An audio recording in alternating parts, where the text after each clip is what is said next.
Progressive presents Married to Your Home. I'm disgusting. Oh, House, don't say that. You could live someplace so much better than me. That's not true. Oh, yeah? Look at these uneven stairs. Gross. House, you know I don't care. Ugh, and the squeaky door hinge. Well, I think it's cute. No matter how much you already love your house, you'll love it more knowing you could save big bundling your home and auto with Progressive. Coverage from Progressive Casualty Insurance Company affiliates and third-party insurers. Bundle discount not available in all states or situations. This is the smell of the leftover tuna fish sandwich you left in your lunchbox over the weekend in a wimpy trash bag. Wimpy, wimpy, wimpy! Blech! And this is the smell of that same sandwich in a hefty, ultra-strong trash bag. Hefty, hefty, hefty! Ah, smell the difference? Hefty Ultra Strong has Arm & Hammer with continuous odor control, so no matter what's inside your trash, you can stay one step ahead of stinky. And for bigger jobs, try the superior strength of Hefty Large Black Bags. The following is brought to you by the Social Suplex Podcast Network. This is Scorpio Sky, and you are listening to the Keepin It Strong Style podcast, and it is the best. Yo, this is Rich Latta from One Nation Radio. This is brought to you by the Social Suplex Podcast Network. We present to you the Ace of Podcasts, Keepin It Strong Style.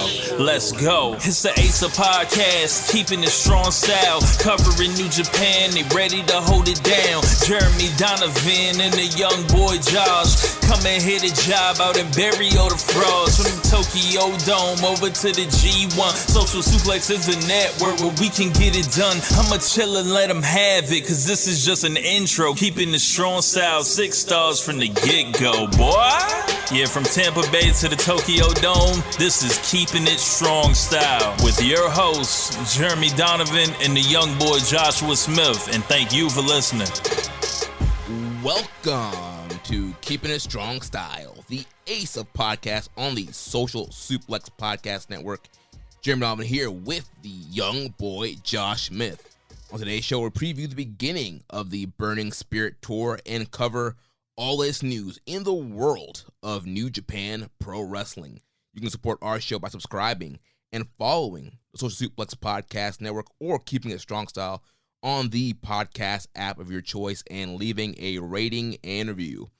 You can also get all the podcasts over at socialsuplex.com.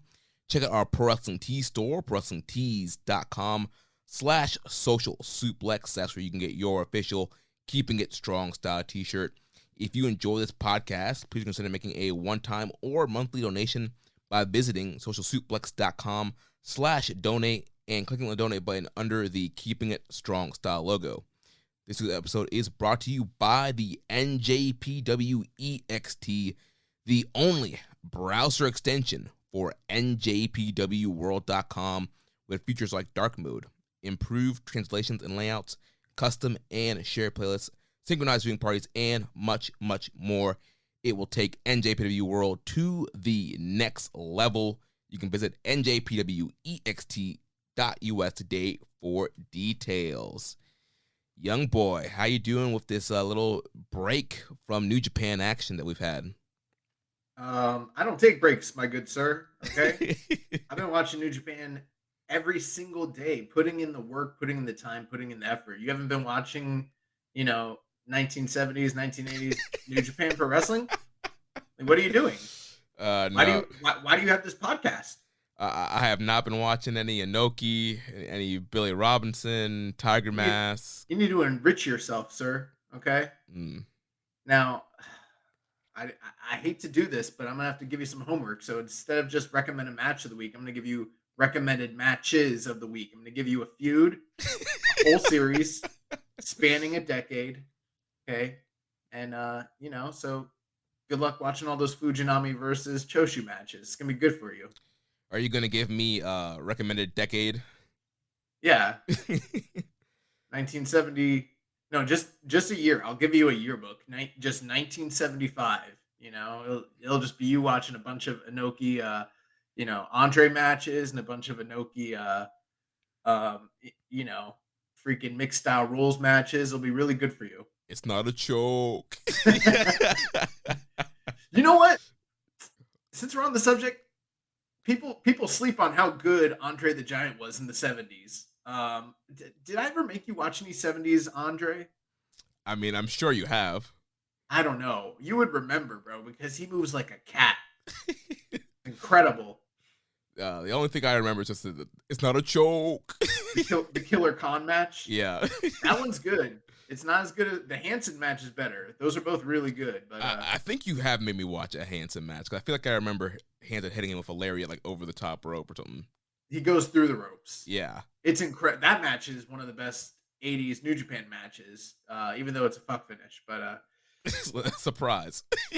Inoki is like Andre. I can't sit here and tell you I know about the full extent of Andre's match catalog or anything like that. But from what I've seen, I've probably seen like 6 or 7 Inoki Andre matches that were pretty famous from the 70s and the 80s in New Japan. And like they really are kind of like the prototypical great little man heavyweight versus giant monster, sort of like your AJ Styles versus Samoa Joe or your Sting versus Vader. Like Inoki and Andre were doing that like in the 70s, like to incredible effect. And like those matches, people don't talk about them, but like they're really. Oh, there's one where Andre takes Inoki's arms and he gives him a pedigree on accident. Like he pretty much invents the pedigree. Like he has him in the like in a pile driver position. Yeah, well, what was he trying to do? He might have been trying to do this. I don't know.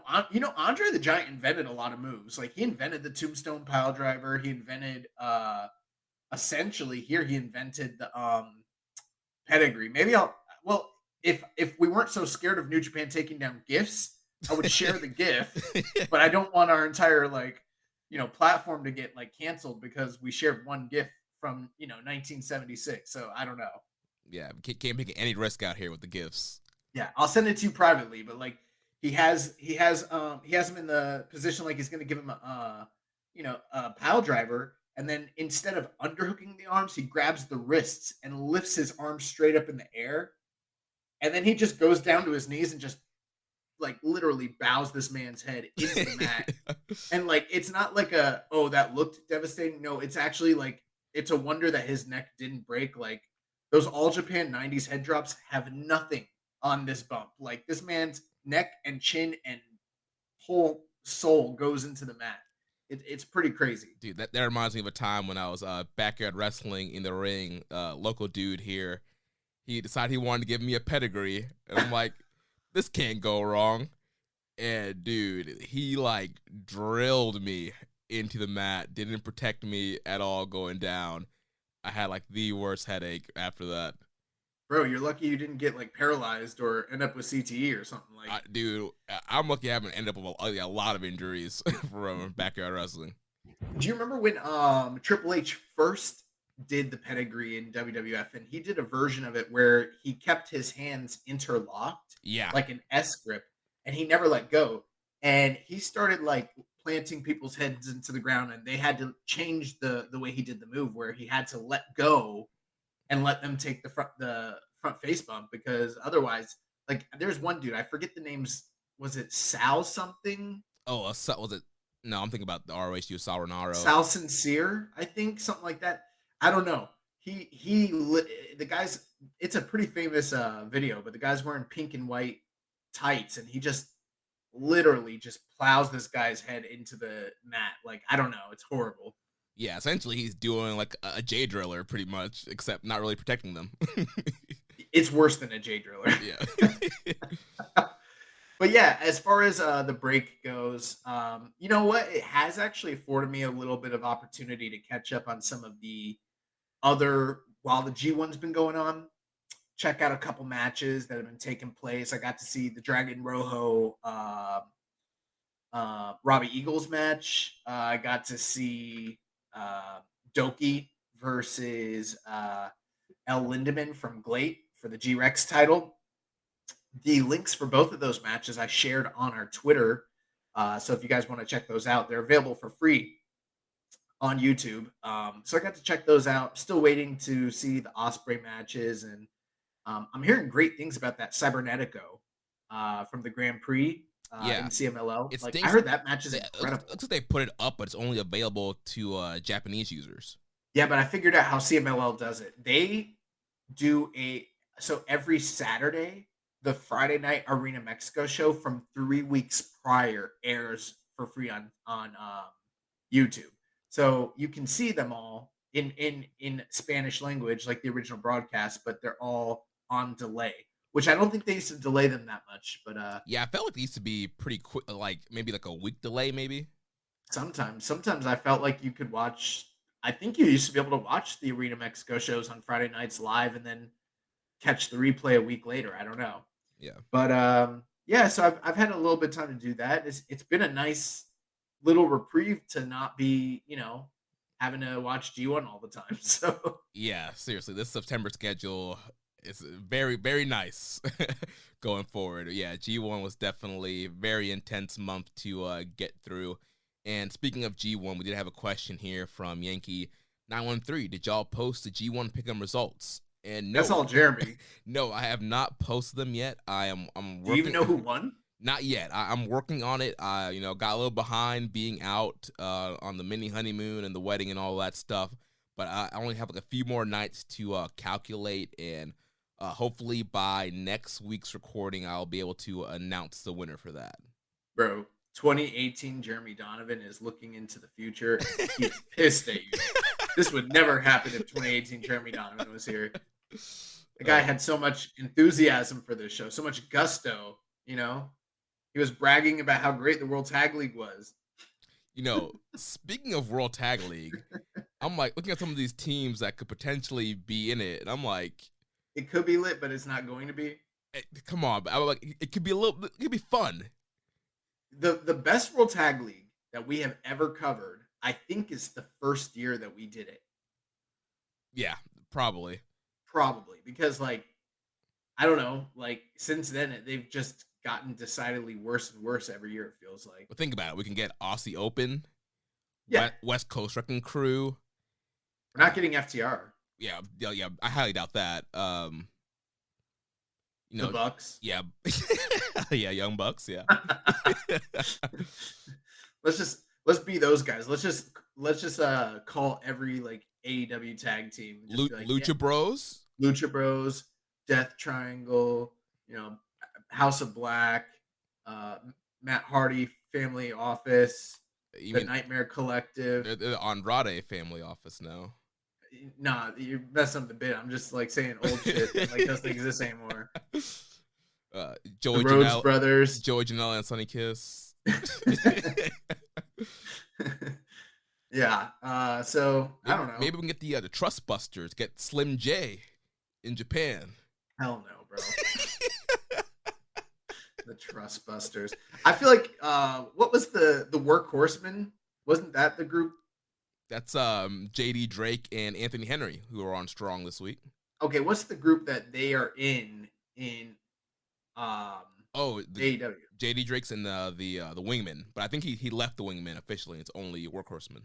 Okay, because you guys used to like the Wingmen, but now you guys seem to like the Trust Busters. The Trust Busters are just the Wingmen all over again. It's the same shit. It's different. Yeah, it's the exact same thing. The Trust Busters, they got the Slim J.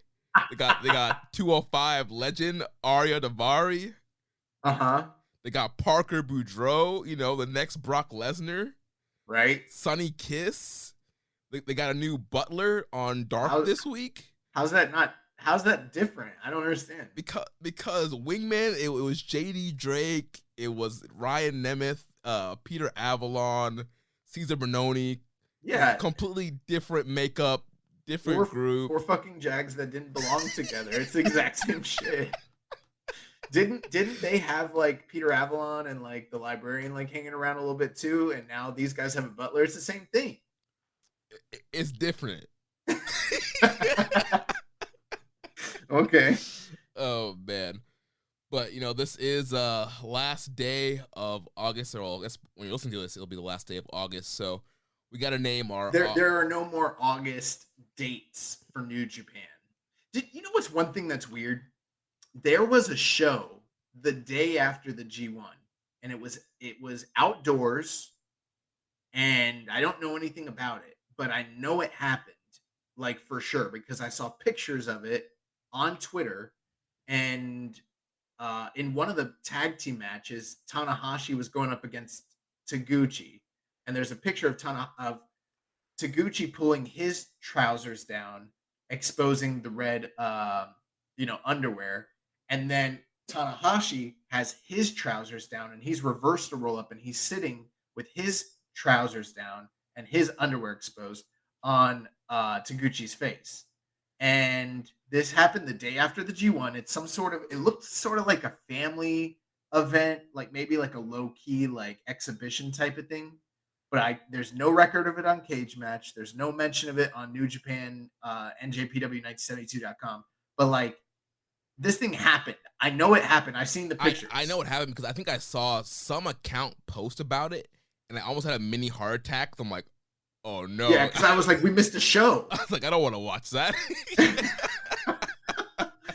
And yeah, luckily there's no access to it. But if this is like gonna be something lost forever, I mean, put it up there with Tom McGee and Bret Hart, and Ric Flair and Bob Backlund as the lost shows of all time.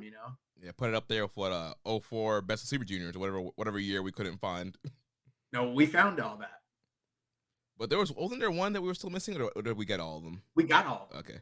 We just didn't go back and record the shows like we were supposed to. Never mind the last that. two. Never mind that. Another one of those like missing Holy Grail videos. There's a match from 1989 in Canada. It's Mr. Perfect versus Bret Hart. Supposed to be allegedly the best match they ever had, according to Bret. But there's only pictures. There's no videotape of it. And that will go right up there with Taguchi in a tag team match the day after the G1 in 2022 across from Tanahashi. You know what I'm saying? Yeah. Well, let's do August Wrestler of the Month and Match of the Month. August ended up being a really good month for New Japan Pro Wrestling. Young boy, tell listeners who we're going with for the Wrestler of the Month. Okay. I mean, it couldn't be anybody else. And I mean, it's pretty obvious. The G1 just concluded. And, probably a lot of you sitting there thinking, well, it's Okada. He won the G1. He's the best. He's the ace. That's not happening. Okay. You're listening to Keeping It Strong Style. We tell the truth. Okay. Regardless of how anyone feels about it, we're going to tell you the truth. And the truth of the matter is the Wrestler of the Month for not just New Japan, but for all wrestling across the world, period. The Wrestler of the Month is Will Ospreay. Now, we did our retrospective last week on the G1 with One Nation Radio's own James Boyd. You can go back and listen to that. And we highlighted how there was nobody in that tournament that had as good a tournament as Will Ospreay. And he really came into his own in August specifically. You look at the catalog of matches, and just to throw them in for fun, you got the Dave Finlay match, you got the Yoshihashi match, and those are just, little 4-star matches, no big deal. And then tack that on to the matches that he had with Naito, and the match he had with Shingo Takagi, and the match he had with Okada, which all were the 3 top matches of the entire G1 and, possible match of the year contenders back to back to back. So, I mean, and that doesn't even include what he's done in AEW or Rev Pro this month. That's just his body of work in New Japan. Did he win the tournament? No, but nobody had a month in August across the world like Will Ospreay did. Truly astonishing stuff. It's one of those who really won situations. And it actually is, like, because I feel like Ospreay is the guy that came out with more like heat. And at this point, I kind of want Ospreay to like win the world title so he can face Okada at Wrestle Kingdom. I know. Find a way for him to slip back in that title picture. That would be great. But yeah, Ospreay, incredible month, like you mentioned, in New Japan, in Rev Pro, AEW, all over the world. Will Ospreay is just absolutely killing it. And we'll talk about Ospreay a little bit here more in a second. It's like Okada, I'm sure there's someone listening. They're like, but Okada, he had the Jonah match and he had the Tama Tonga match and, he won the G1. How can you discount that? Was he out here banging out, 4 3/4 matches just for fun? Just for shits and giggles? Nah, bro. Actually, I think people will be happy we didn't crown Okada. I'm still seeing a lot of Okada hate online. People calling New Japan Okada Championship Wrestling.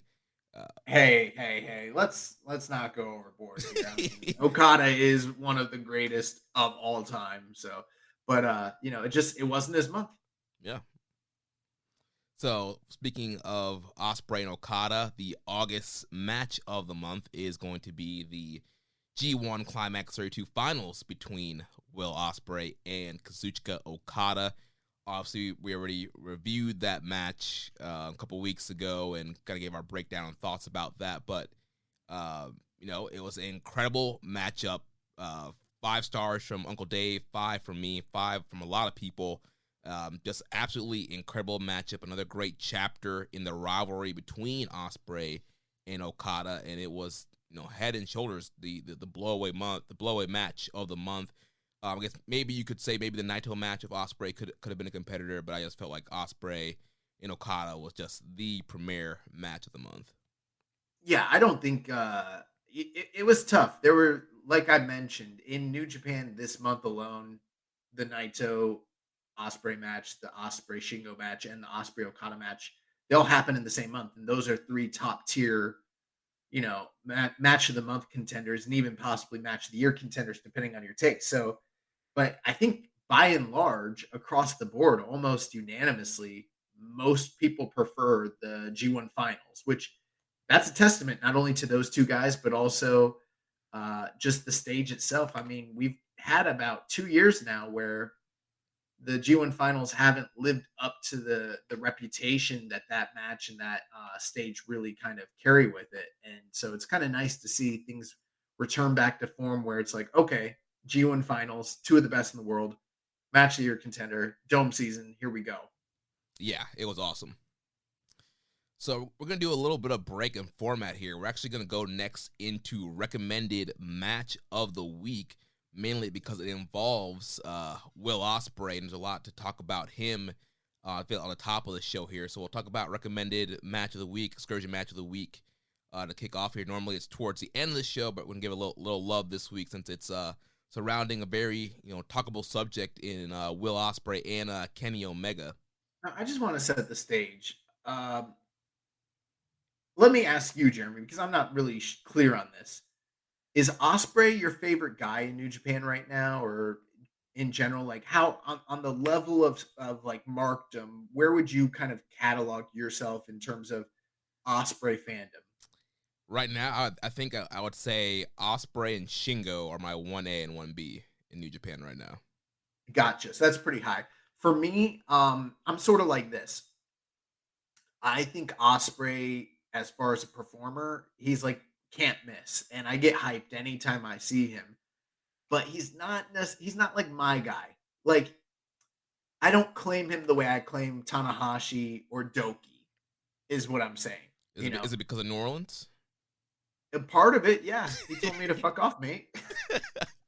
No, I just I don't feel that emotional connection to the guy, but in terms of like entertainment and who he is as a performer, I mean, there's no denying his greatness.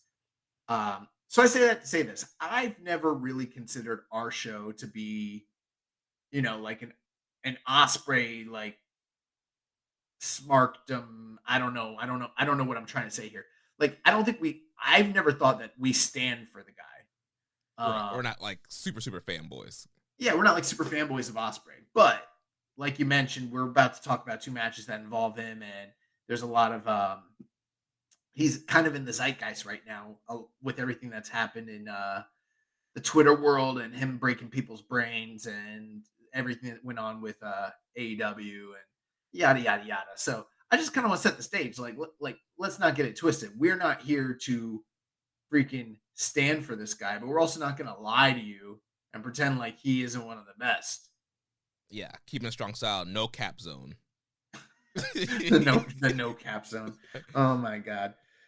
Well, anyway, so maybe I should start with the recommended match of the week since that's a little bit older. And Jeremy, you gave me the Golden Lovers, Kenny Omega and Kota Ibushi taking on the team of Hiroshi Tanahashi and Will Ospreay from December 15th, 2018, the last night of Road to Tokyo Dome.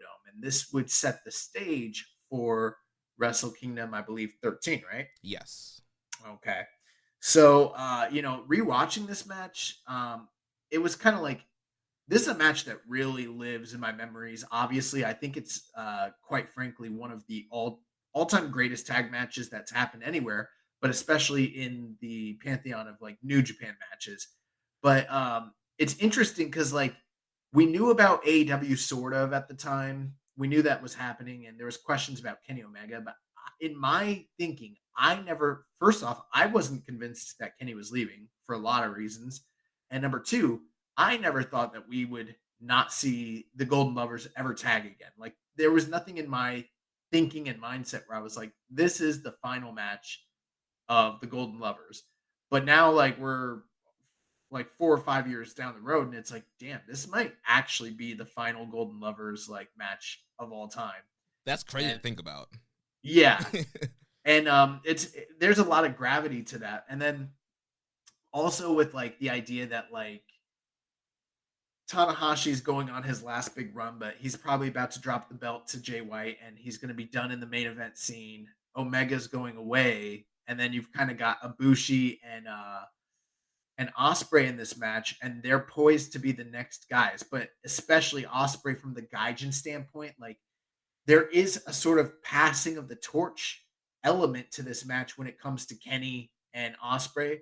But like the early portions of the match, they're really focusing on the individual feuds between Kenny and Tanahashi and everything that was going into their IWGP match for the Dome, and then the Never title match between Ospreay and Ibushi. And so it was kind of like the early goings of the match. It was very good wrestling. It was very fast paced, but it was your typical Golden Lovers, great tag match.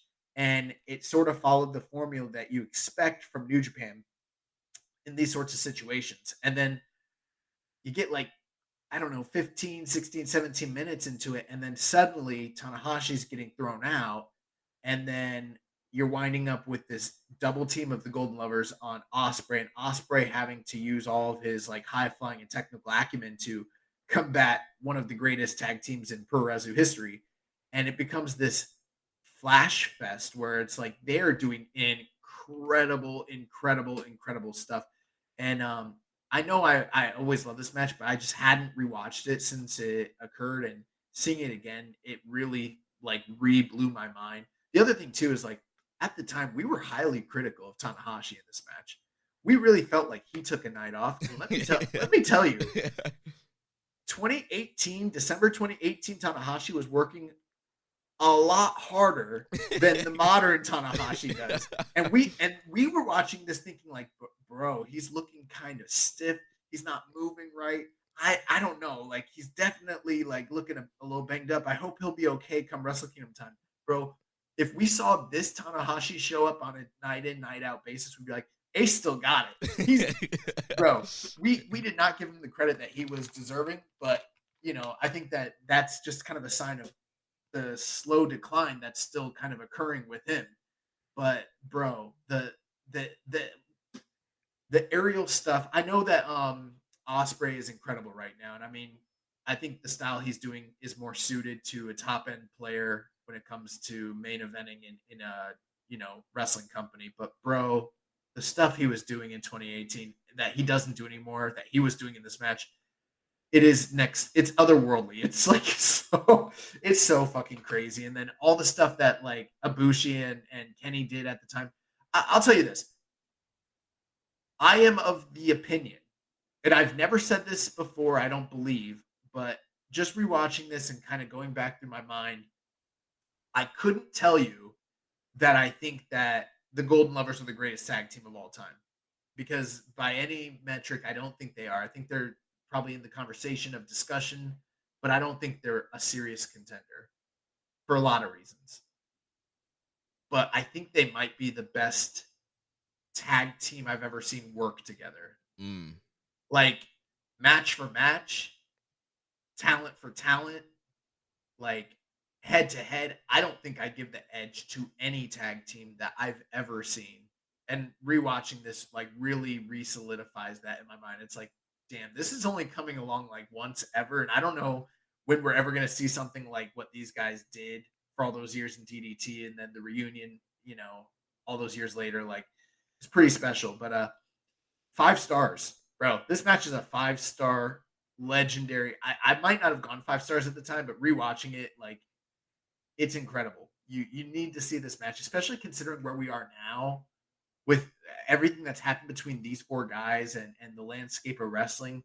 It's highly recommended. Go rewatch this match. And yeah, it's incredible. Yeah, I rewatched it last night, and yeah, dude, just incredible moves. Like, some of the spots that they were doing were so wild, so crazy, and the crowd was super into it. Bro, there was one point listening to the match where I just hear so many like women going kitty, kitty, kitty, that like it started kind of getting annoying, but like at the same time I was like, damn, like I forgot that we used to have lively crowds like this. Dude, that could, like, how like weird is it? Like, I was kind of getting like a little weird. I'm like, why is there? I was getting weirded out. I'm like, why is there so much crowd noise? Like, where the claps at? Like, I was getting weirded out. But like, for like Tanahashi and Ospreay, they would do cool stuff and people would clap and they would cheer. But then like in the lulls, there's just a million women go, Kitty, Kitty. And it's like, damn, like, it was always funny when you'd hear the one lone woman out in the ether just throw that out there. But in this match, for whatever reason, it's like a bunch of little gnats. There's just like, Kitty, Kitty, Kitty, like the whole match. Like, he was so fucking over. And the funny thing is, like, he would do some heel stuff in the match and they would boo, but then they would go right back to Kenny. Like, I forgot. Yeah, that was a huge part of it. He was doing so much heel shtick because he's playing up this angle with him and Tanahashi. So there's kind of like this dichotomy where like he's with the boot. It's almost like Sting and Luger, like in '96, where like Luger's the bad guy, but he's best friends with Sting, who's like the ultra white meat babyface, and he's like, you guys don't know the other side of him. I know him he's a good guy deep down. Like, yeah, Kenny's choking Ospreay with the shirt, and Reggie's looking at Ibushi like, what the heck? Ibushi's like, yeah, it's okay. It's okay. At the end of the match, after the Golden Lovers win, I always did remember the snow and them holding up their titles and rejoicing, but I forgot that Kenny sang. Yeah, I forgot about that too, yeah. Yeah. Just incredible. And it's not just the great moves. It's the storytelling, it's the near falls, it's the high octane pace, the energy. Oh, when Kenny gives Tanahashi the sling blade. Oh, bro. Dude, mad heat. It's so good. It's so good. Well, fast forward to August 24th, last Wednesday's AEW Dynamite. We had another incredible tag team match featuring these two men. Well, I guess not featuring these two men, but the build to featuring these two men. We had the team of Will Ospreay and Aussie Open, the United Empire, taking on the Death Triangle of Pentagon, Phoenix, and Pac. And man, this was a absolutely incredible 6-man match. This was part of the AEW Trios Tag Team Tournament to crown the first AEW Trios Tag Champions. And man, these guys went out there, absolutely killed it. They got a ton of time. They got like 3 commercial breaks, probably about like a 25-minute match. And these guys were out here just, again, doing incredible moves. I think people are understanding now like why Aussie Open is like one of the best tag teams in the world, and just the chemistry they had with Phoenix and Pentagon and Pac. And when Phoenix and Ospreay were in the ring together, oh my gosh, that's the incredible stuff they were doing together. And of course, Ospreay brought back the signature take a flip off the top rope, land on his feet spot that he normally does. There was I was listening to Observer, and like it's funny because there have been a lot of Ospreay Phoenix matches, right? And I've even been to one of them live, WrestleMania weekend in Orlando for Rev Pro. But the most recent one was when we were doing the show and we were starting to do excursion match of the year. And there was I believe it's Fight Club Pro, which I don't even think runs anymore in England. They had a one-night tournament, and the opening round match was Phoenix versus Ospreay. And like Meltzer's like, yeah, there was this match that happened between them. I heard it was great, but there's no tape. And I'm like, I definitely watched that. I definitely watched that match, and I've seen them have quite a few matches on tape. Like, I don't know. Someone Yeah. needs to tell this dude about like Torrance or something. Yeah, and Ospreay, man, like coming off the G1, you're thinking maybe, all right, it's a 6-man tag. He's going to take it easy. No, he was out there. He did the Sky Twister. He's hitting all his big, springboard signature spots. He's doing all his high pace, the Tiger Feint kicks and the Oz cutters and all the flippy do stuff. Just absolutely incredible. This match was extremely innovative, extremely high paced. It goes to show you, I mean, everyone's been saying for a very long time now how great the Lucha Brothers are as a tag team. And everyone's been saying for a very long time now how great Aussie Open are as a tag team. And seeing those two teams interact with one another was next level. And, I hate to be that guy, but I'm just telling you, as it is, I think that this team is a great team, but like FTR can't go out there and do the shit that these two teams were doing on that night. I'm sorry to tell you that. It's true. They can do some other really cool stuff, but like they're not going out there and having the match that those guys had in that 6-man tag team. That was incredible. And then everything with Ospreay, everything with Kenny and Ospreay, bro, like this is the most he's tried in North America on cable ever. This puts to I'm not sure this actually I wasn't thinking of this, but like the only other match you could really point to that showcased him was like the Dax match, which is admittedly very good, but this blows that like out of the water. Oh yeah, definitely. Which is funny because people were calling that a match of the year contender, and I was like, in what universe? But like to see him for me, I felt like this was somewhat. I hesitate to say star making because I don't know how much it's resonated with the audience, especially with all the discourse that's come out of it post tense. But man, like what a way to give an accounting of yourself to show like what you're capable of doing on a big main event level stage with some of the best workers out there. The only two things I didn't like, well, the one thing I really didn't like about it was the commercial breaks. Yeah, I know. Getting that many commercial breaks broke up the flow of what I feel like I need to like go find the Fight TV like European feed so I can actually see what happened in between. I know they did picture in picture, but it's not the same for me. Yeah, dude, I'm so like trained after like 30 years of wrestling. When a commercial comes on, like to zone out, it's like really hard to focus on those picture in picture during matches. Absolutely, and but aside from that, I mean, I don't know if I would go 5 like Dave. I know Dave gave it 5 stars, but this has got to be one of the absolute best tag team matches of the year anywhere in the world. And so far, from my estimation, this 6-man tag title tournament that they're doing is probably already the best tournament that AEW's ever run, period. Yeah, it's been so great. And yeah, I went the coward rating on this match. I went 4.75. Just absolutely an incredible 6-man tag match.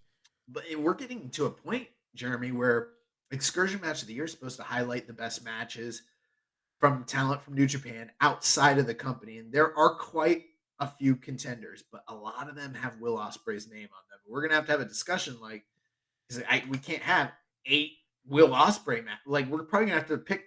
I mean, it's not our fault he's out here having 4+ star matches all over the world. This is the discussion we have every year. I say the same thing, and then Jeremy goes, well, he did have the good matches. Hey, the award is the best excursion matches.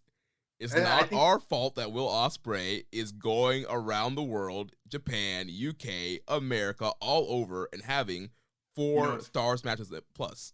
You know what's funny though? He's only won it once, even though realistically, in my opinion, I think he's probably deserved to win it every year that we've had the award going. But usually we end up like just picking his 3 best matches. And that being that. But like I'm still holding out hope for Doki and Taichi. That match rules. But no, this match was incredible, man. And yeah, just incredible. And I want to rewatch it. Yeah, same here. Especially if we can find like the Fight TV feed somewhere. I'm sure we can. Yeah. in which that's going to build to next week, or I guess tonight when you're listening to this podcast. This week's episode of Dynamite, the Trios tournament will continue. Oh, I kept saying Kenny. My bad. I don't know why I saying Kenny. I meant to say Pac. Oh, I didn't even catch it. I thought. No, yeah, I kept, for some reason, I'm like, why am I'm thinking that Kenny teamed with the Lucha Brothers. That doesn't make sense. No, it was Pac.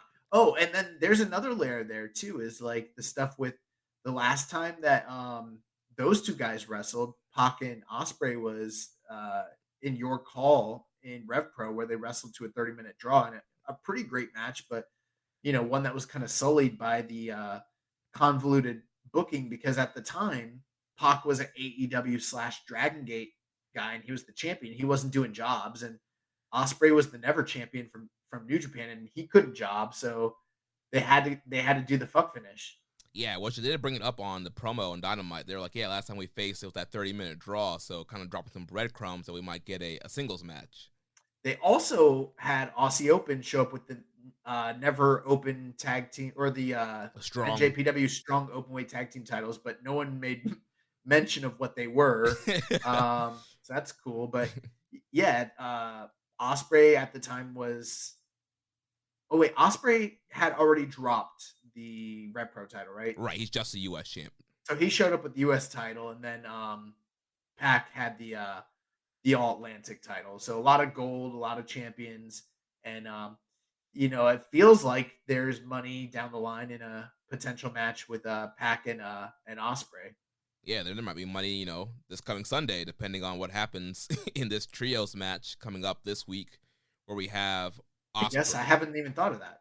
Yeah, we have Ospreay and Aussie Open facing off against Kenny Omega and the Young Bucks. So you got to assume that, the Bucks and Kenny are going to be on the pay-per-view. That would leave Ospreay open if he's still, he's still going to be in the country to face Pac on Sunday for All Atlantic title match. Well, I mean, this is jumping the gun a little bit, but they did just like an hour ago make the announcement that for the buy-in, it's going to be Tomohiro Ishii versus Eddie Kingston, which was kind of a big shock and surprise. So with them kind of throwing that on there, what are the chances that if Ospreay's in town, they don't just throw on another New Japan guy, or maybe they do another 6-man with those guys, with him and Aussie Open? I don't know. Right, AEW is in Chicago all week, Now Arena, all 3 nights, Dynamite, Rampage, and the pay-per-view on Sunday. So yeah, I don't think Ospreay's going to be flying out anytime soon. So if I'm TK, I'm utilizing Ospreay and Aussie Open if possible all week. Yeah, I think that sounds great. So I don't know what they should do specifically, but I mean, who cares? Book them. Book them. All right, so next week for recommended match of the week, for the excursion match, I'm going to go with the match coming up on this week's Dynamite with Ospreay and Aussie Open versus Kenny and the Young Bucks. Going to be another incredible match, I'm sure. Well, before we move on, because we have some questions about this, I think, and we also have some discussion about what's been going on with Ospreay. Let me just throw in my recommended match of the week. So with the approval of Jeremy Donovan, I have gotten clearance to recommend a 60-minute 1970s New Japan Pro Wrestling match, and it is the legendary and famous match between one Antonio Inoki and another Bill, not Will Ospreay, but another Brit named Bill, in Billy Robinson, the original Billy Goat. The original Billy Goat. And for those of you who are wondering, oh man, an hour-long match from the 1970s, go look at Cage Match. This match got 9.31. It's 2022. It's over like 60 years old at this point. So, we're talking about greatness here. And it is widely regarded the best 1970s New Japan match. And it's also considered by most people that watch it close to 5 stars for the time. So, Jeremy, you tell me what you think when you watch it, but I would be really surprised if even, like a modern fan watching this wasn't impressed with what they saw. Well, yeah, I'll definitely check it out, and I'm glad that you asked for consent first for just throwing out a 60-minute match. But yeah, I'm not gonna spring a 60-minute on match on you without consent. You know what I'm saying?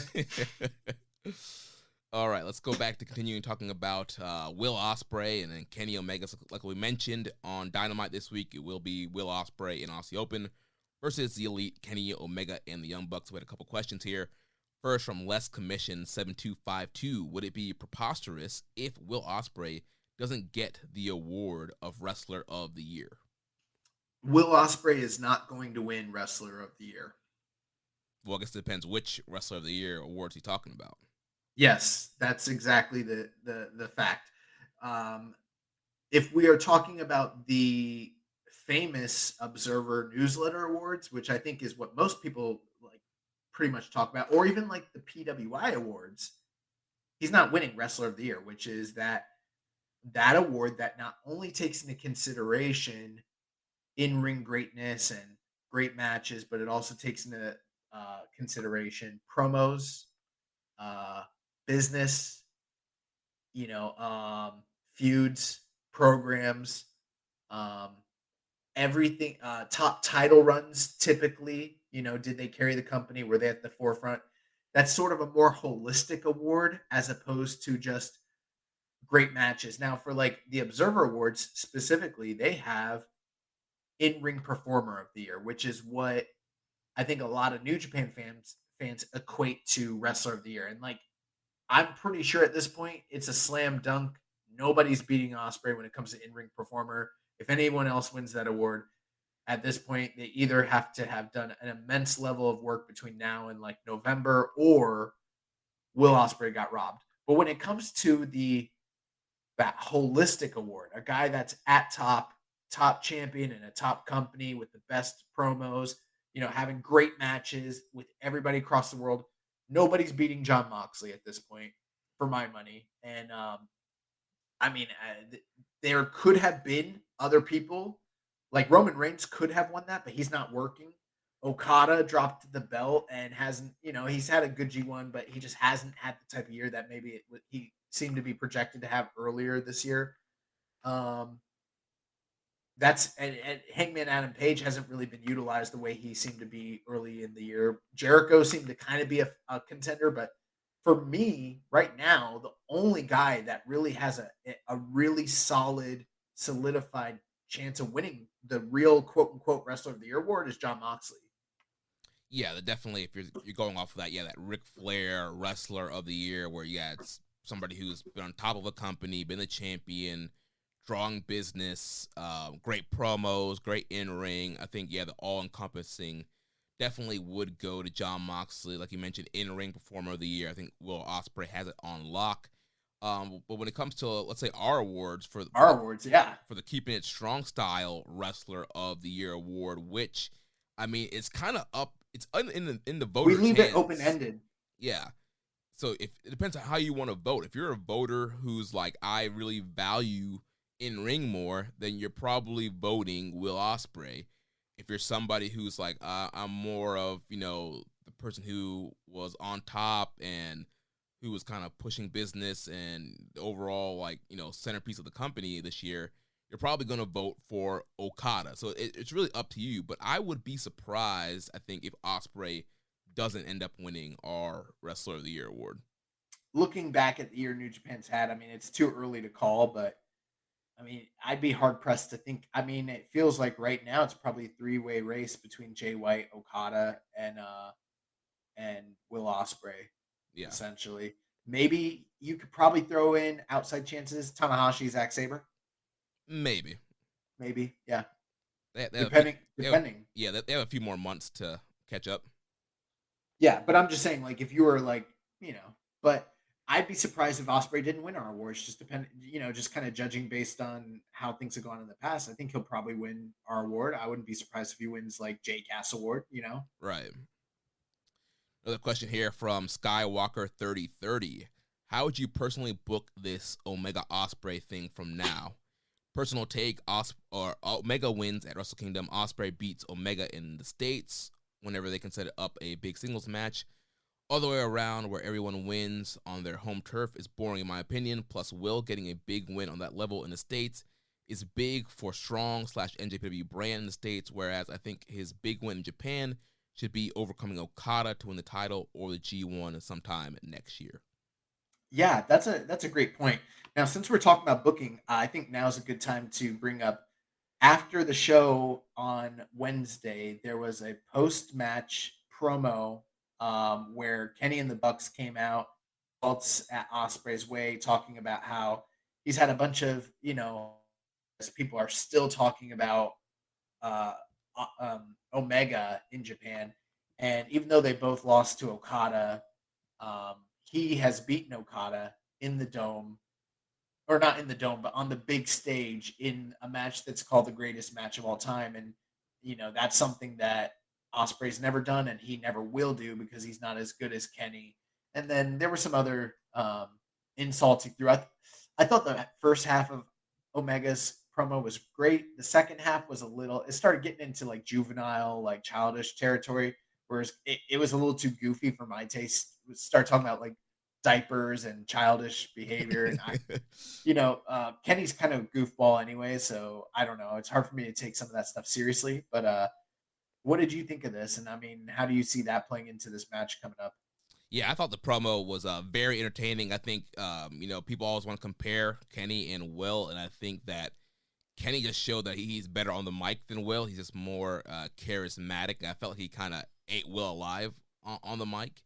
Yeah, but I mean, they gave Will an opportunity to say a few things early on, but it wasn't a back and forth. It was sort of like Will got his chance to say his piece, and then Kenny said his piece. I'll tell you this: I don't think Kenny's better on the mic than Will Ospreay. I think he just had an opportunity to say more stuff, but like I don't think what he says lands as much as. Well, I don't know. I'll put it. Actually, I'll say this: I think Kenny is better in Japan on the mic because I've heard him like cut promos in Japan, and he's great. Like in that environment for that like context. But like in America, how many like great Kenny Omega promos can you think of in AEW? Well, I feel like most of the time he's been, a comedy goofball heel. Yeah, and he's cut no good promos. Yeah, and I think that's because like Kenny probably struggles to cut the type of promo that is expected and that's commonplace in North America. He's not exactly Dusty Rhodes or Ric Flair.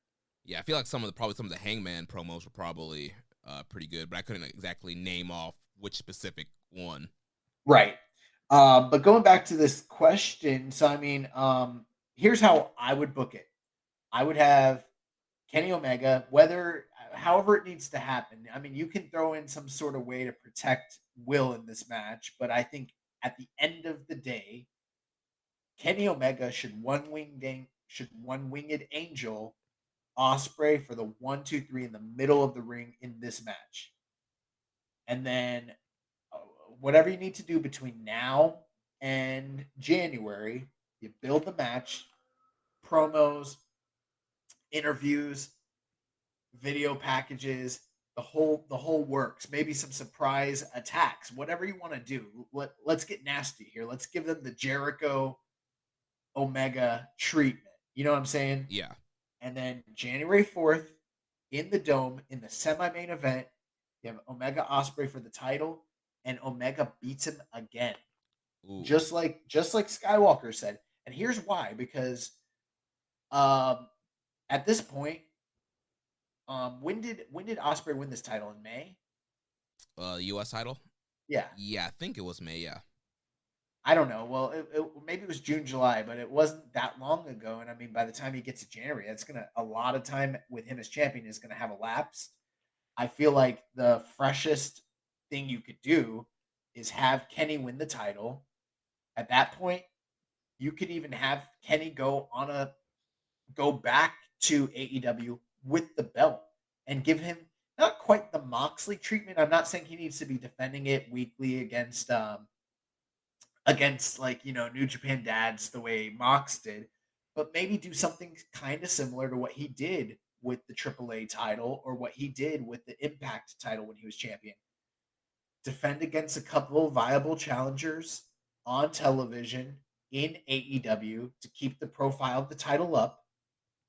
Maybe come back to Japan and do like an April title defense or something like that against I don't know who maybe Jeff Cobb, someone like that, someone that would be like someone that could eat the pinfall and like that could benefit from like being put into a match like that. Yeah. And then they set up the return match at the Forbidden Door 2, maybe in the main event. I don't know. And then just like Skywalker 3030 says, Ospreay should beat him in the main event in America because yeah, I agree with every point he made. In fact, it might sound like I'm stealing from him, but you could go ask Rich Latta about like 3 weeks ago. We had a conversation about this, and this is the exact scenario I laid out for him where I said, this is what needs to happen, and here's why. And I feel like the main reason is what he highlighted. Ospreay has the best shot right now outside of Jay White to be a major commodity in North America. And having him beat a top star like Kenny Omega on a big stage would really raise the profile of himself and also Strong and New Japan as a brand and give them some sort of clout to where they could hopefully do more business, on this side. And that would strengthen the partnership with AEW because now you've got guys that are seen as viable stars and contenders in New Japan when they cross over again. Yeah, and I think that's a great plan, and I think that's probably end up being probably the best way to do it. I would say my only concern about Ospreay Ospreay beating him in the U.S. and losing in Japan, I feel like Ospreay winning in the U.S., I feel like, yes, it's going to potentially raise the stock of New Japan, but I feel like you mentioned it's going to raise Ospreay's stock more. And I think it's going to end up being more about Ospreay than it will be about what's going to happen with New Japan in the West. And are you concerned that he would jump after that possibly? Maybe, or like, he's considering, maybe I'm starting to become a big star in the States. Maybe I consider my options when my New Japan contract is up. I, get bids from AEW and WWE and kind of make my play in the States. Whereas I feel like if he beats Kenny in Japan, I feel like that elevates him to the Japan audience and makes him a better commodity for New Japan in Japan. And I feel like you can utilize him more in big main events going forward in New Japan. Possibly. I mean, it really depends on how you feel the Japanese audience would be receptive, how receptive they might be to another Forbidden Door AEW pay-per-view in America. Are they going to tune in? Is that going to matter to them? My guess at this point, I'm just thinking that there would be even more excitement and more viewership for an event like that, especially with a high-profile marquee match like that one, and it being a return match of a major Wrestle Kingdom level match and the storyline that could be built going into it. And this is all, of course, assuming that they do book it properly and that they do build, the heat and everything for it. I think that it could do a lot for both of them. That's just my feeling. Yeah. Well, I think that the other story you could do, because Kenny has said, in the promos, it's going to be a while until I'm ready for a big singles match. So you could have Kenny's not ready. Right. You have that, he thinks he is, because remember, Donald was holding him back this week and with this whole Ospreay thing. And so he thinks he's ready. He's like, I can easily beat Ospreay at the Dome. He underestimates Ospreay. Ospreay beats him. And then Kenny has to rebuild, get stronger, and be ready by Forbidden Door 2 to beat Will Ospreay. Yeah, I mean, there's always the chance, what if tomorrow neither Ospreay nor Omega are involved in the finish? That's more of a Aussie Open Bucks thing. But Ospreay gets the better of Omega, and pretty much Omega is the weak link in their match and almost loses to Ospreay if it weren't for the Young Bucks, and it showcases the superiority of the younger, faster, more agile Ospreay, kind of creating that drive in Omega for down the line wanting to come back and get revenge for the embarrassment of making him look bad. That's possible too. Yeah. So one last thing here to talk about Will Ospreay. So we mentioned that the six-man match from last week got 5 stars, which put Ospreay, I believe, up to 23 of Dave Meltzer 5-star rating matches, and there was a lot of blowback from that online on Twitter. Got shared that he, got that next 5-star match. He's up to 23. I think he's 2 more away from getting to Misawa's 5-star match record from Dave. And that just kind of opened up, a whole thing on Twitter with people trying to dunk on Will.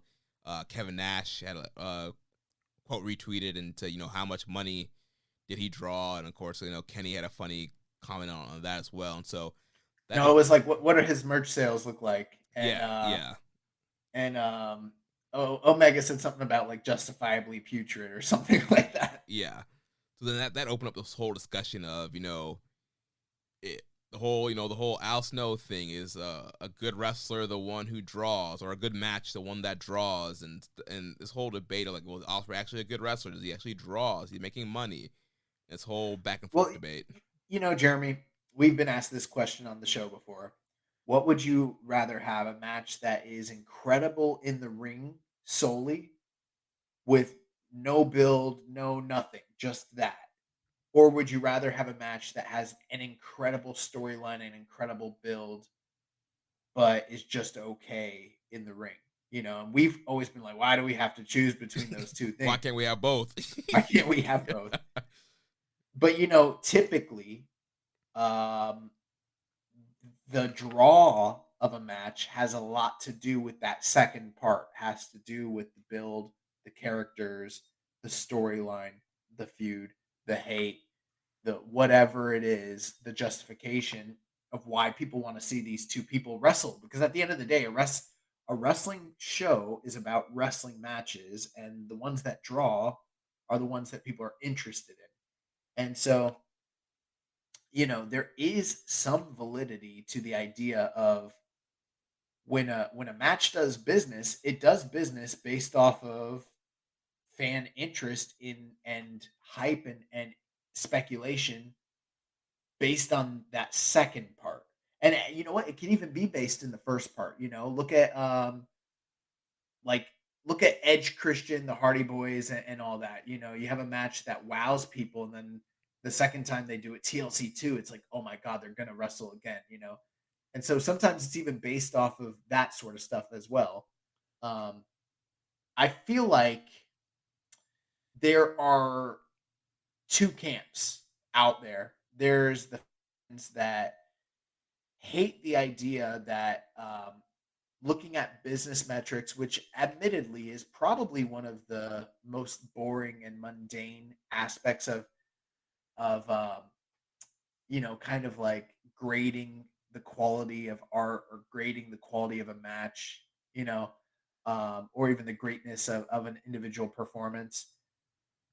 And there's some people that want to defend the art and defend the in-ring aspect against those who would try to dismiss how good a match might be based on whether it did business or not. Right. I feel like there's an overcorrection where they completely put that out of the realm of consideration, as though it has no bearings or no importance, or is in no way correlative to what is happening in between the ropes.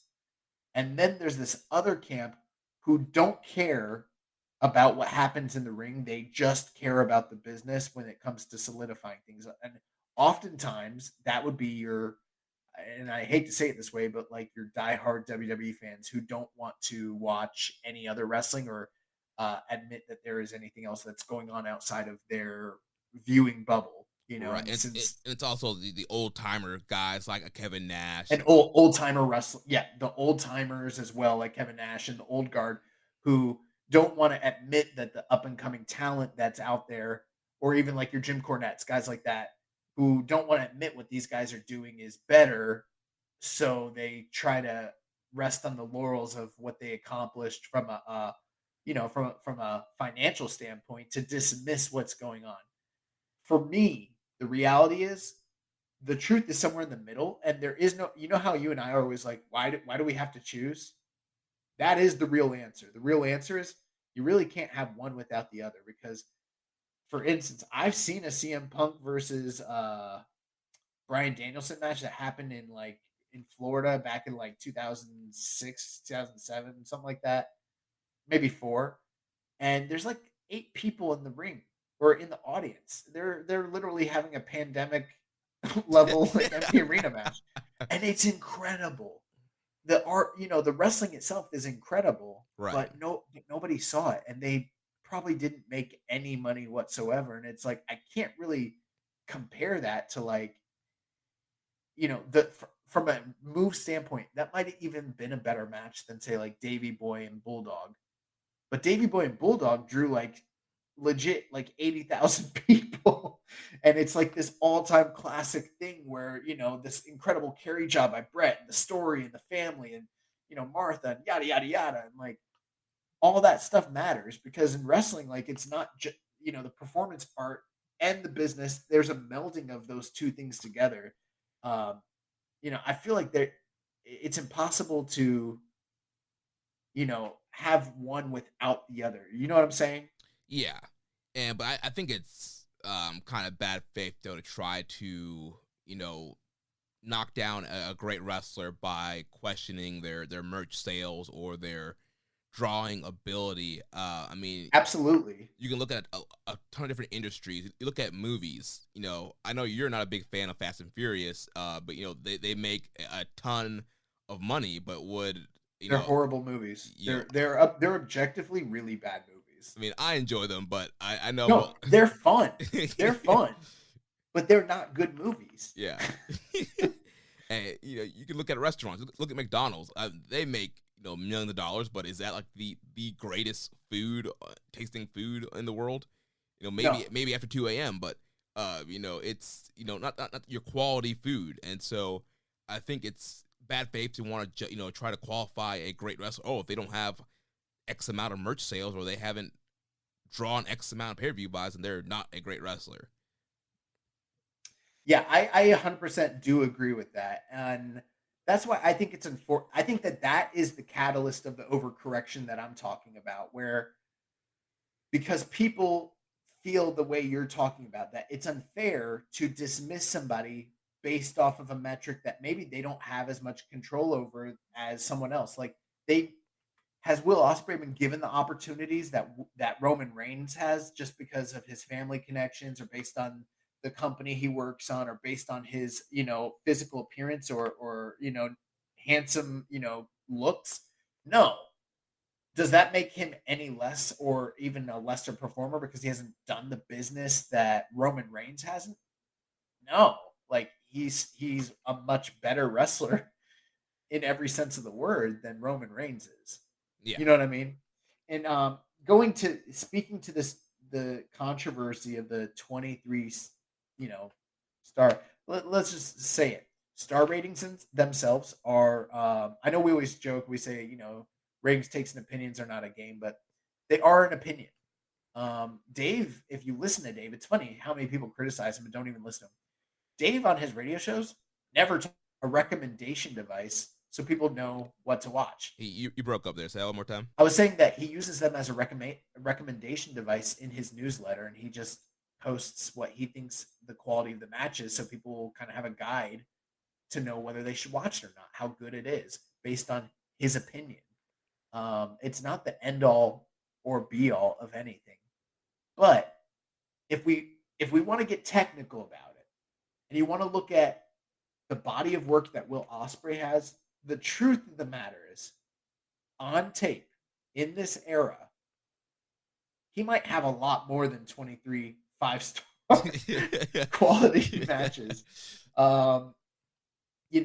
Again, these are opinions, but you go to Cage Match where tens to hundreds of thousands of well-informed wrestling fans go and vote on wrestling matches and their match quality every day.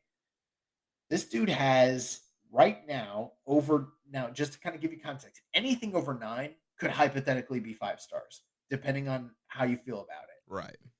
This guy's got 45 matches rated over 9.0. Wow. 45. So am I saying that? Now, I will tell you this. I don't agree with every 5-star match he's ever given, Will, personally. There's several that he's done recently that I didn't think were over 5 stars. But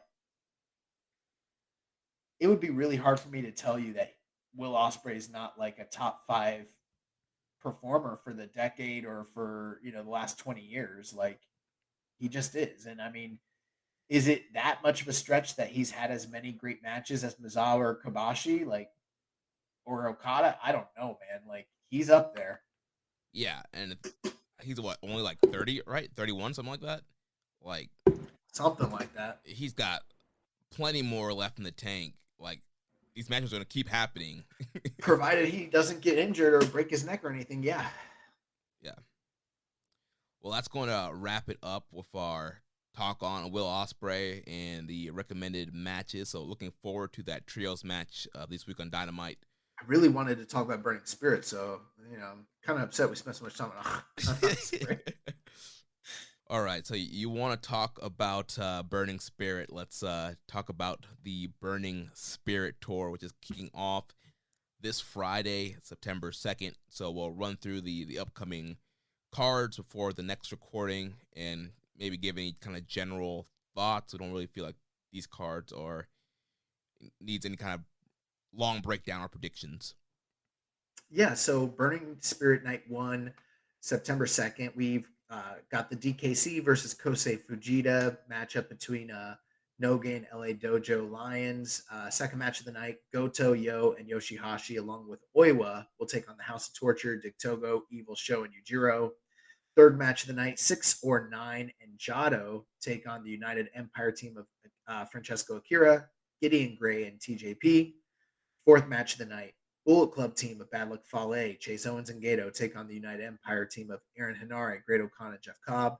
Fifth match, we have Great Bash Heel along with Kushida versus the Bullet Club team of Hikuleo, Kenta, and Taiji Ishimori. Semi-main event, Desperado, Taichi, Kanemaru, and Zack Sabre Jr.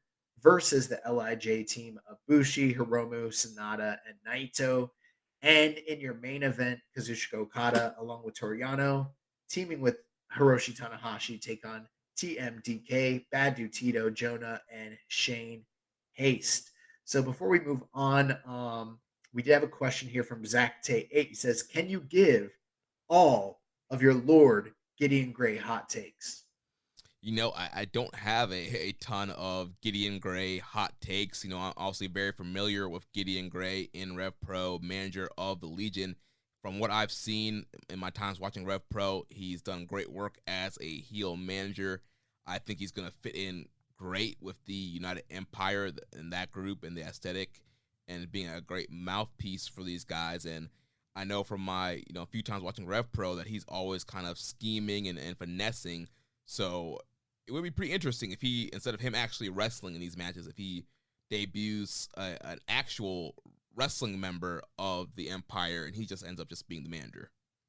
I believe he's done things like that in the past in Rev Pro, so that wouldn't be too surprising.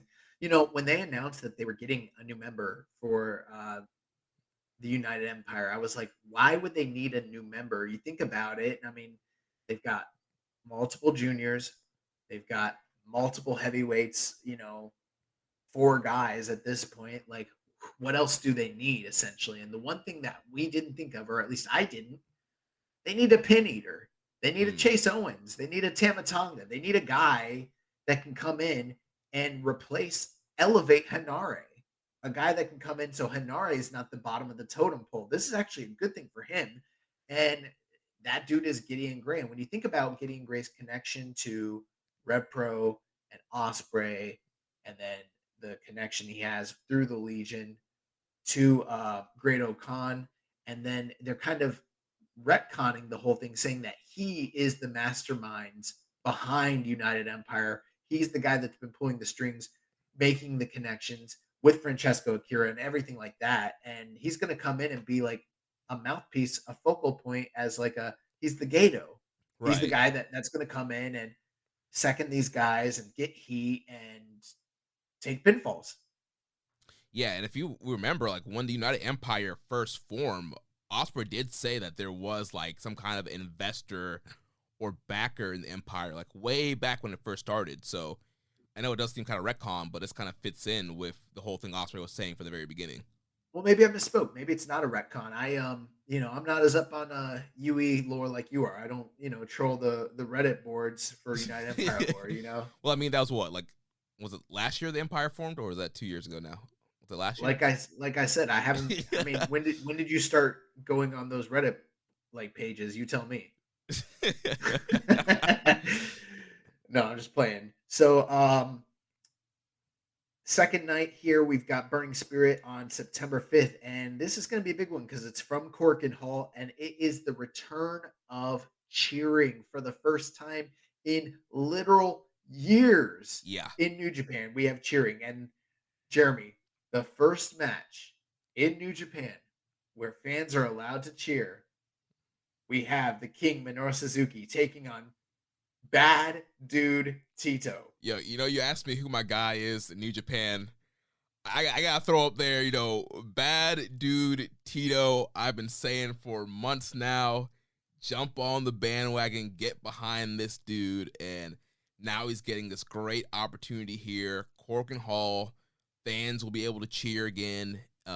Big first opening match against Suzuki. We're gonna get the big Kaze ni Nare from the fans, and then Bad Dude Tito mixing up here with this legend. Great opportunity. This should actually be, I think it's going to be a really fun matchup, and I think it could be something that ends up elevating Bad Dude Tito.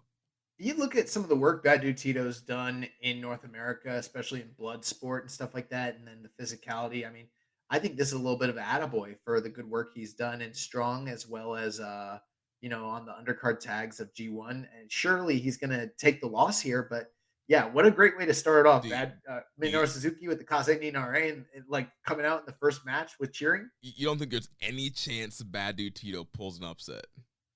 That would be shocking, but I don't think so. If there was like odds maker and there were like astronomical odds, I might put a little bit of money on it, I guess. I don't know. I just feeling, you know, Suzuki, he does a lot of jobs lately in that New Japan. Not too bad. He's not losing to Bad Tito. But like I said, if you give me the like good enough odds, I'll throw some money on it. You know, some play money, that show money. You know what I'm saying?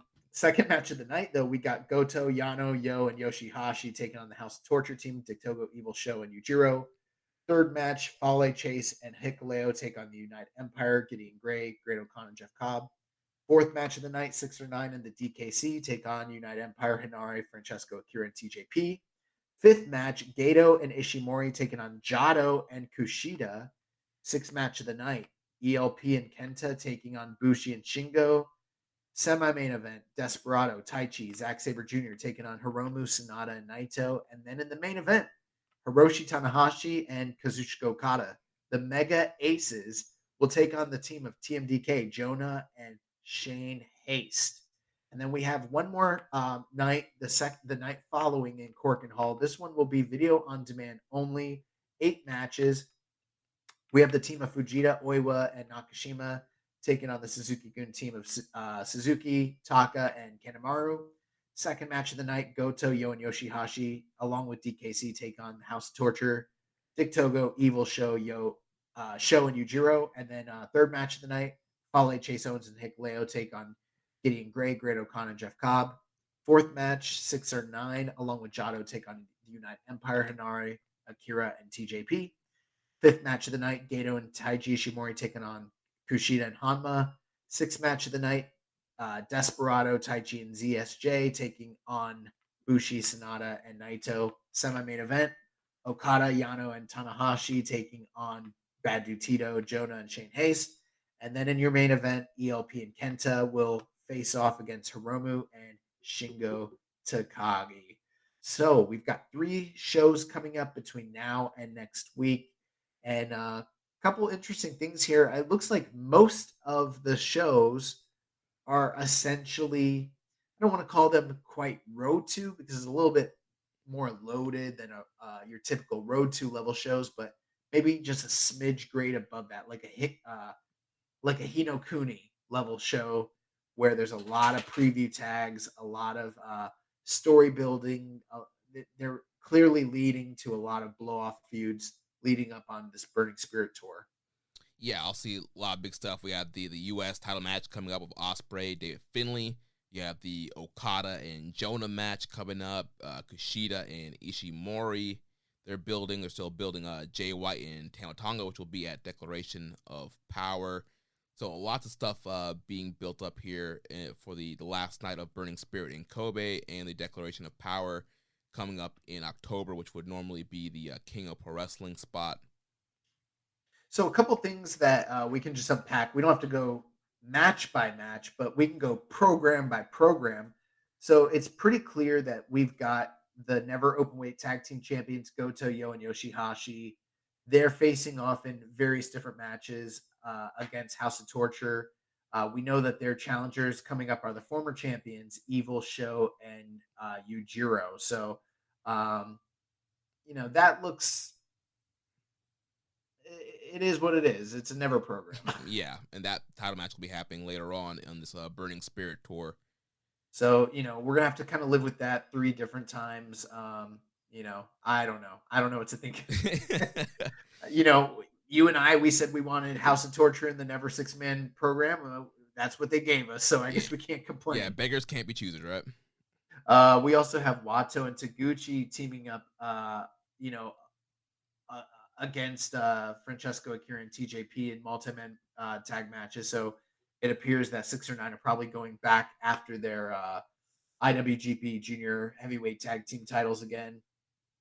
Yeah, that's also on the last night, Burning Spirit in Kobe. That match is happening. Gotcha. Fale and Owens of the Bullet Club are also opposite Hanare Okan and Jeff Cobb. Right now, none of those teams are necessarily fighting for any titles, but both of those teams were recently IWGP Heavyweight Tag Champs, and currently we know the champions are FTR. It's kind of unclear what's going on with FTR as it pertains to New Japan and the IWGP titles. I mean, it seems like maybe they might be building to an Aussie Open tag match down the road, but one has to think that they're sort of this pairing of Fale and Owens opposite of Okan and Jeff Cobb is probably leading to whoever's going to challenge FTR down the road for those tag titles. Yeah, it'll probably end up being some kind of number 1 contendership. I do know on the last night in Kobe, it will be Okan and Cobb versus Chase and Bad Luck Fale. So that could potentially be a tag title contendership.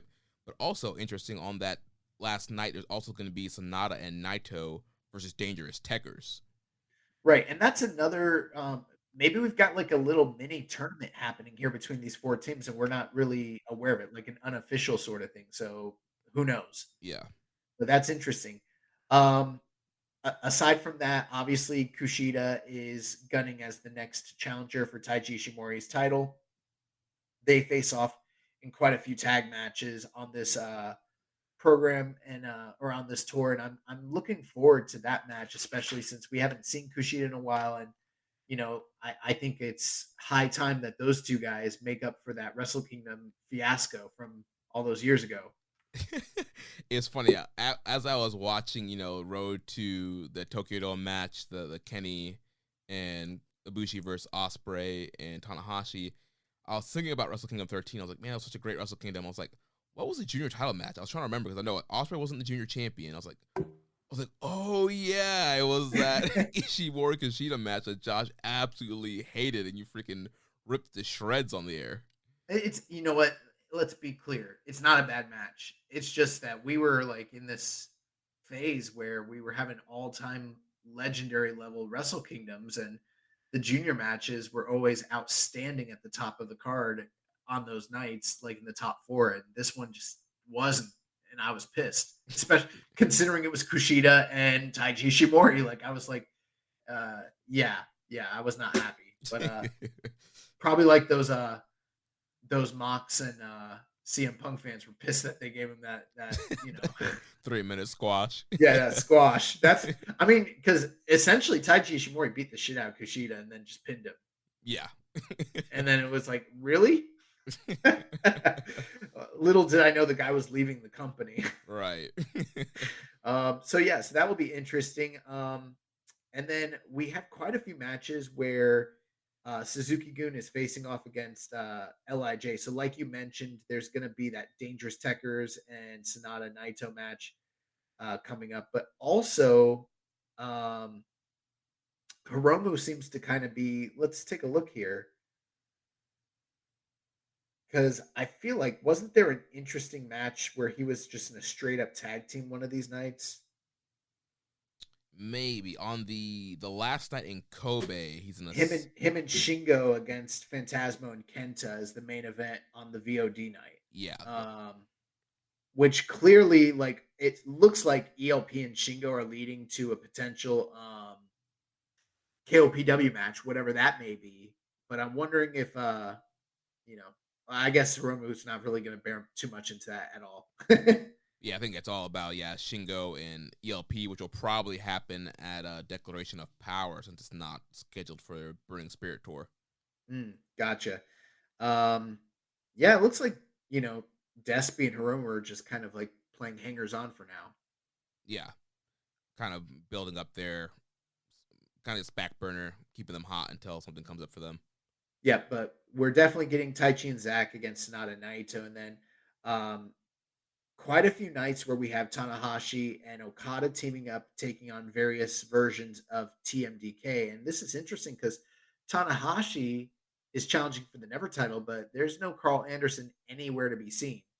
And in the recent news, it just broke that him and Luke Gallows have reached free agency. They're no longer signed to Impact once again. So I'm wondering if they are at this point going to sign with New Japan, what the deal is there. But Tanahashi's kind of just left, kind of backing up Okada and backing up Yano in this TMDK little program here. Yeah, which I think should be fun. Getting Jonah and Bad Dude Tito back in the mix in New Japan. Also, we'll have Shane Haste joining the tour as well. And so those guys, they gel so well together on New Japan Strong. And we know previously before when they were TMDK together, there's great chemistry there as well. So I think they're a great unit. Great to kind of have them here on New Japan proper. Looking forward, especially to the Korakuen with Jonah in the main event. He's already getting, reactions when they're not supposed to be making reactions. So it's going to be interesting to see just how the crowd is going to be able to react to him fully in that main event against Okada and Tanahashi. And I just have a feeling Tanahashi is going to sell so much for Jonah and just make him look like an absolute monster. Yeah, and then, in most of these nights, we've got Jonah and Okada opposite of one another in tag matches in the main event. The only night that's not the case, according to the rundown, is the VOD night in Korakuen on 9/6, which I kind of question if that's actually accurate. I feel like they probably will be in the main event once again. Maybe not. They are in the main event. Oh, okay. Semi-main. Okay, yeah, that Bullet Club match. Yeah. I just have the weird feeling that might get flip-flopped by the time it actually airs. You know what I mean? Well, I mean, it's Korakuen. Yeah. Juniors can main event a Korakuen. Oh, no, of course. I think they should, but I'm just guessing based on it's New Japan. So, but yeah, I mean, that's really the big feud at this point that we're kind of getting the previews for is Okada and Jonah night after night. And it is going to be interesting to see how they portray those two guys. Obviously, Jonah holds the win over Okada, but Okada won the G1, and they're going to be facing off in a pretty significant match. However, Okada's, contractual title opportunity, to use a WWE term, it's not up for grabs.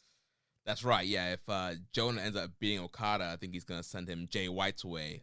Like, all right, yeah, you beat me. Now, if you want to face me again at the Dome, you got to beat Jay White for the title. And I feel like if Okada beats Jonah, he's going to send him Triple H's way, possibly. Yeah, we do have some questions about that later on. We did have a question here. When is Gato from Skywalker 3030 again? He said, when is Gato finally moving on from Fale and Owens versus Cobb and Okan to ELP and Kenta versus Cobb and Okan? So looks like he wants to get Fale and Owens out of there, replace them with their Bullet Club brethren, ELP and Kenta, which have ELP and Kenta been teaming together? I don't know that I realized that they were like an official, quasi-official team. Yeah, I feel like this tour here is the kind of the first that we're seeing them a lot. Again, I kind of missed out some of the undercard stuff from G1. Maybe they were teaming a lot there, but I feel like that is possible. I feel like this is like the real kind of showcase of these guys teaming together. ELP is a heavyweight now, and World Tag League, like we mentioned, is right around the corner. So you could have ELP and Kenta being one of the Bullet Club teams represented in that tournament. Yeah, that is definitely possible. So, overall, I would say that these shows have a lot of star power on them. Interesting stuff, but it's the main reason I feel like people are going to be tuning in more so than anything else is the big night in Corkin on September 5th. The cheering, that's going to be the big draw there. Yeah, definitely. And I believe that show is also free on NJPW World as well. Gotcha. Okay. No worries. But yeah, like I said, a lot of previews for a lot of programs that are going to be blown off later on in the tour. So kind of back in your more traditional standard New Japan rotation. I feel like even with some of the tours we've had for the past couple of years, we haven't gotten, preview nights like this because it's always been a question with the protocols and with COVID and people dropping out and yada yada. Sometimes it felt more exhibition-y on these types of shows as opposed to program oriented, right? For better or for worse. Yeah. This is the smell of the leftover tuna fish sandwich you left in your lunchbox over the weekend in a wimpy trash bag. Wimpy, wimpy, wimpy! Blech! And this is the smell of that same sandwich in a hefty, ultra-strong trash bag. Hefty, hefty, hefty! Ah, smell the difference? Hefty Ultra Strong has Arm & Hammer with continuous odor control, so no matter what's inside your trash, you can stay one step ahead of stinky. And for bigger jobs, try the superior strength of Hefty Large Black Bags. Well, now let's move into New Japan Strong. So this past Saturday, we had night 3 of the High Alert Tour. Show opened up, we had Kevin Knight and the DKC defeating the Heat Seekers of Elliott Russell and Siegman, 9 minutes and 55 seconds. We had a surprise appearance from AEW's QT Marshall. He defeated a gentleman named Parker Lee in 2 minutes and 56 seconds, which led to an angle where QT wanted to call somebody else out and wanted to have another match, which led to the strong debut of Shota Umino coming out to answer the challenge and wanting to face QT Marshall. But of course, QT powdered, and they did not end up having the match there. Then there was, in the semi-main event spot, TJP once again defeats Mascot Arata, 11 minutes 55 seconds. So continuing this feud here, once again, TJP using the mask to his advantage to get the win over Mascot Arata. And then in the main event, we had Kushida teaming up with Ren Narita. They defeated the Workhorsemen of Anthony Henry and J.D. Drake, 11 minutes and 18 seconds. Seems like with the establishment of the strong openweight tag team titles, New Japan is starting to bring in some more independent tag teams like the Workhorsemen and even form some new teams here, kind of like Kushida and Ren Narita. I like the team of Kushida and Ren Narita. I really enjoyed the Workhorsemen. Did you peep that they were able to come in with the Evolve theme that they used to have? Yeah, I did. So that was pretty cool. Overall, I got to tell you, Jeremy, the High Alert Tour on paper looked incredible. Well, I wouldn't say incredible, but very man, this looks very exciting. These are probably going to be really awesome tapings. This is going to be cool. I think we're back to having subpar production on the tour, and that's one of the drawbacks of the taping schedule they keep. They tape all of these episodes, whether it's between 3 and 5 episodes on one night, and if it's a great production or even very good, then the shows are easy to watch. But when it ends up being a bad night, whether it's the lighting, the audience, the camera work, whatever, the setup, then you have to sit through it for 5 weeks, and you're like, damn. Yeah, this North Carolina crowd was definitely was not one of the hottest strong crowds. Yeah, they were pretty dead. Well, what's weird is they're sometimes hot for some things and then not hot for other things, and they're not the kind of things that you would expect. It's just kind of unexpected. That's also been weird too. Yeah. And I think This this was taped during the Ric Flair weekend, last match weekend. okay, So it might be a lot of people who are kind of in town or around that area, maybe for that. I don't know. The other thing too is like, uh, now I'll say this: I feel like there was definitely some good stuff. I don't want to like disparage the work on the show, but compared to a lot of the tapings that we've seen over the past year since since they've started doing this format, so far I feel like aside from like 2 matches, the show has been pretty down. And I felt like this is the weakest of all the shows, and to where it's like this is kind of just existing in its own universe. And that was one of the complaints we had about Strong at one point. We're like, it's kind of just inhabiting its own little real estate space, and it needs to feel more cohesive and connected to New Japan as a whole. And there was a time where it started to do that, and that was cool. But now, and maybe I'm being a little too harsh because again, the G1 was going on. They didn't have access to some of the heavyweight stars and everything like that, and that also takes attention away from Strong. But I mean, I don't know, man. Like Kevin Knight and the DKC versus the Heat Seekers, that was cool. But like, will anyone remember that? Does that play into like the mythos, Well, the I mean, Kevin records? Knight and DKC got a win. Yeah, that was cool. They got a win, but I don't know, man. A win. I mean, the most story-oriented thing that happened here was the QT Marshall stuff, which like I like QT, but I also kind of don't like. I think he's a cool performer, but the storyline stuff with the Nightmare or with the Factory, I hate pretty much. So it's like I don't really need him in New Japan. It was cool to see Shooter there, but it's like I don't know. Shooter's just kind of filling in for Carl Frederick since he dropped out. Yeah. TJP versus Mascara Dorada was one I thought would be.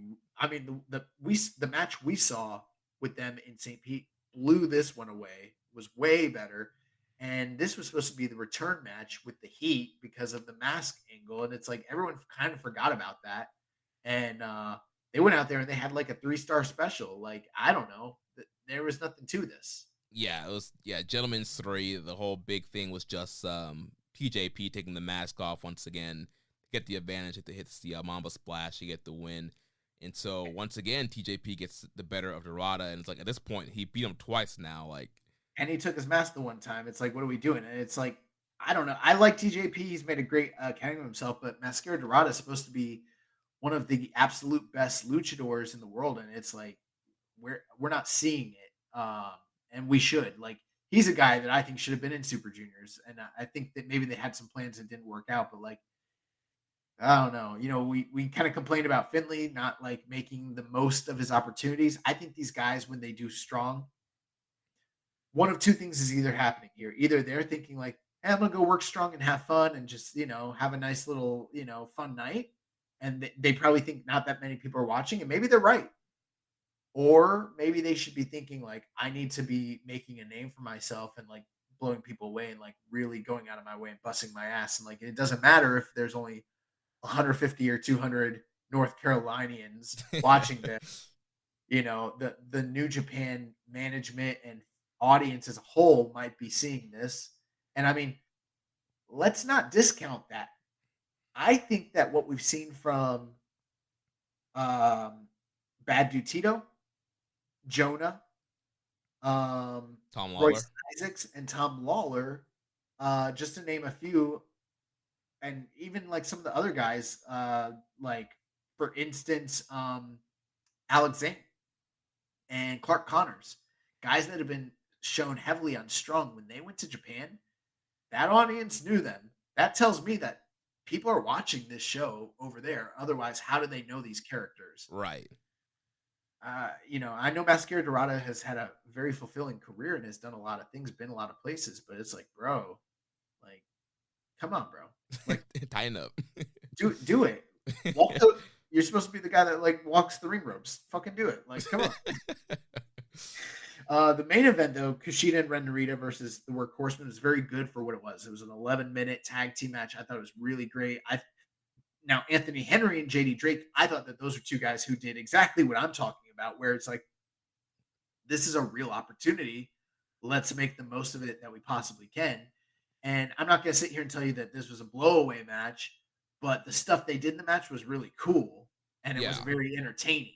And I I liked it. I definitely think we'll see more of the Workhorsemen on Strong after this appearance, especially like I mentioned with, we now have a tag team division with tag titles. I definitely think you need some teams. And so I think Workhorsemen could definitely be another team they build up and could be potential challengers in the future for the Strong tag team titles. Maybe not. It's starting to become this thing with Strong where it's like guys that we like come in, have great showings of themselves. Maybe they're signed somewhere else or they're about to sign somewhere else. And it's like they come in and do a couple spots, do a couple shots and that's it. And then we never see him again. You think of like I don't know, like a Jonathan Gresham type of guy, or Josh Barnett, different people like that. They come in, they add some prestige and name, awareness to the show up, do their thing, but they're not coming back. There is a possibility that like Anthony Henry and JD Drake are like that, or maybe they're guys that get worked into the rotation and become more, regular names. And I'm at the point where I'm finding it hard to determine which of these guys are going to be guys that stick around, or it kind of reminds me of like ECW in the 90s. You'd see like a Bobby Eaton show up, or like an Arn Anderson, or a British Bulldog, or Brian Pillman. They show up, they do some cool shit, and then they're just gone. Stone Cold, yeah. So it's kind of has that vibe where it's like a lot of different types of people can show up, and they might be there a couple times and then go on their way. Yeah. So next week, the conclusion of the High Alert Tour will air. Thank God. We have in the main event the Strong Openweight title match. Fred Rosser will defend against Fred Yehai. This is a pretty historic match, Jeremy. Do you know why? 2 black men in the main event of a New Japan show? No, it's the first time 2 people named Fred have ever wrestled one another in New Japan. Yeah, you had to make it about race, didn't you? Both these Freds. No, it is actually, that is true. This is the first time that 2 black men have ever main evented a New Japan show. It's also the first time that 2 black men have wrestled one another for a singles title in New Japan, period. So it's pretty, it's pretty historic, pretty cool. Us. Eddie Kingston, making his return to Strong, will take on Jake Something. And then the show will open up with Lucky Ali versus John Skyler. I've seen Lucky Ali on FIP shows. He's a really good, really fun guy to watch. So I hope he shows out here on Strong and sticks around. I got nervous for a second. You know why? Why? I thought it was Lucky Ali. I was like, oh, God, we're already? I didn't think the women were here yet. Like, you thought it was the Ally Cat? I didn't know who. I just see Lucky Ali. I'm like, I don't know her, but why is she in the cerulean blue? Why? Oh man! Speaking of us, there's a picture of Grand Hamada and who was the other dude? Paraguayo. There's like a baseball trading card with the 2 of them, and Grand Hamada is like crouched down in the typical lucha libre old school wrestling stance, and then that's Grand Hamada, and then Paraguayo is just above him with his hands on his shoulder, and Rich like sent that to the group chat, and he's like, I need Josh and Jeremy to recreate this photo for the Keepin It Strong Style like logo or like your profile picture. He's like, can y'all do that? And I was like, yeah. And then Jeremy was like, I'm Paraguayo, right? And I was like, nah, bro, I'm Paraguayo. And I was thinking I'm Paraguayo because I'm a little bit taller and he's taller than Grand Hamada. Plus I used to have the bushy hair. But then I thought about the optics, like you crouched down, me standing there holding your shoulder. I just didn't like the way that I didn't like the vibe. I was like, never mind. I'll be Grand Hamada. Well, I just said Paraguayo because I felt like Grand Hamada looked like he was more in getting ready to wrestle, and I was kind of like the manager, getting you ready to get in the match, You're the invisible hand. Yeah. Okay. You're Bobby Heat. You're Bobby Eaton, and I'm Nick Bockwinkel. Exactly. I was talking to Rich one day this week, and he brought up Nick Bockwinkel, like jokingly about like rolling on the ground, and then I went on for like I don't know 20 minutes about how great Nick Bockwinkel is and my history of watching him and everything. Like Rich just didn't say shit. Like and afterwards he was like, "Well, cool, man."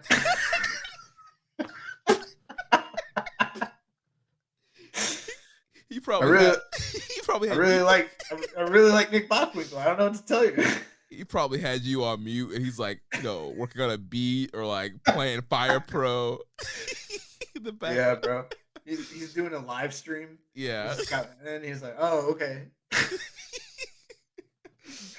Oh my gosh.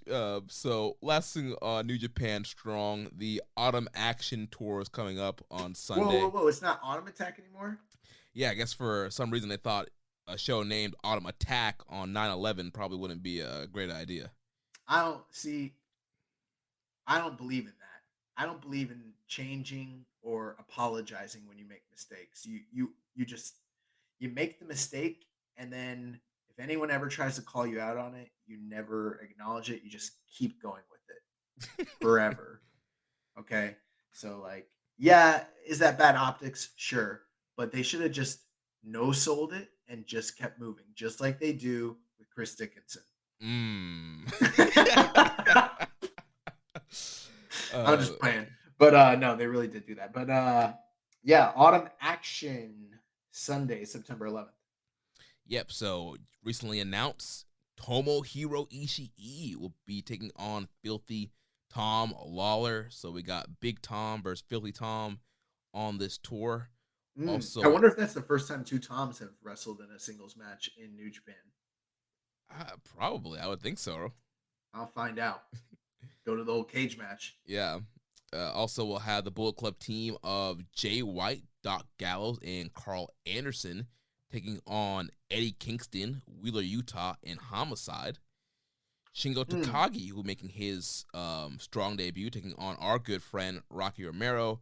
And then Mystico and Alex Zane will be taking on Blake Christian and Mascara Dorada.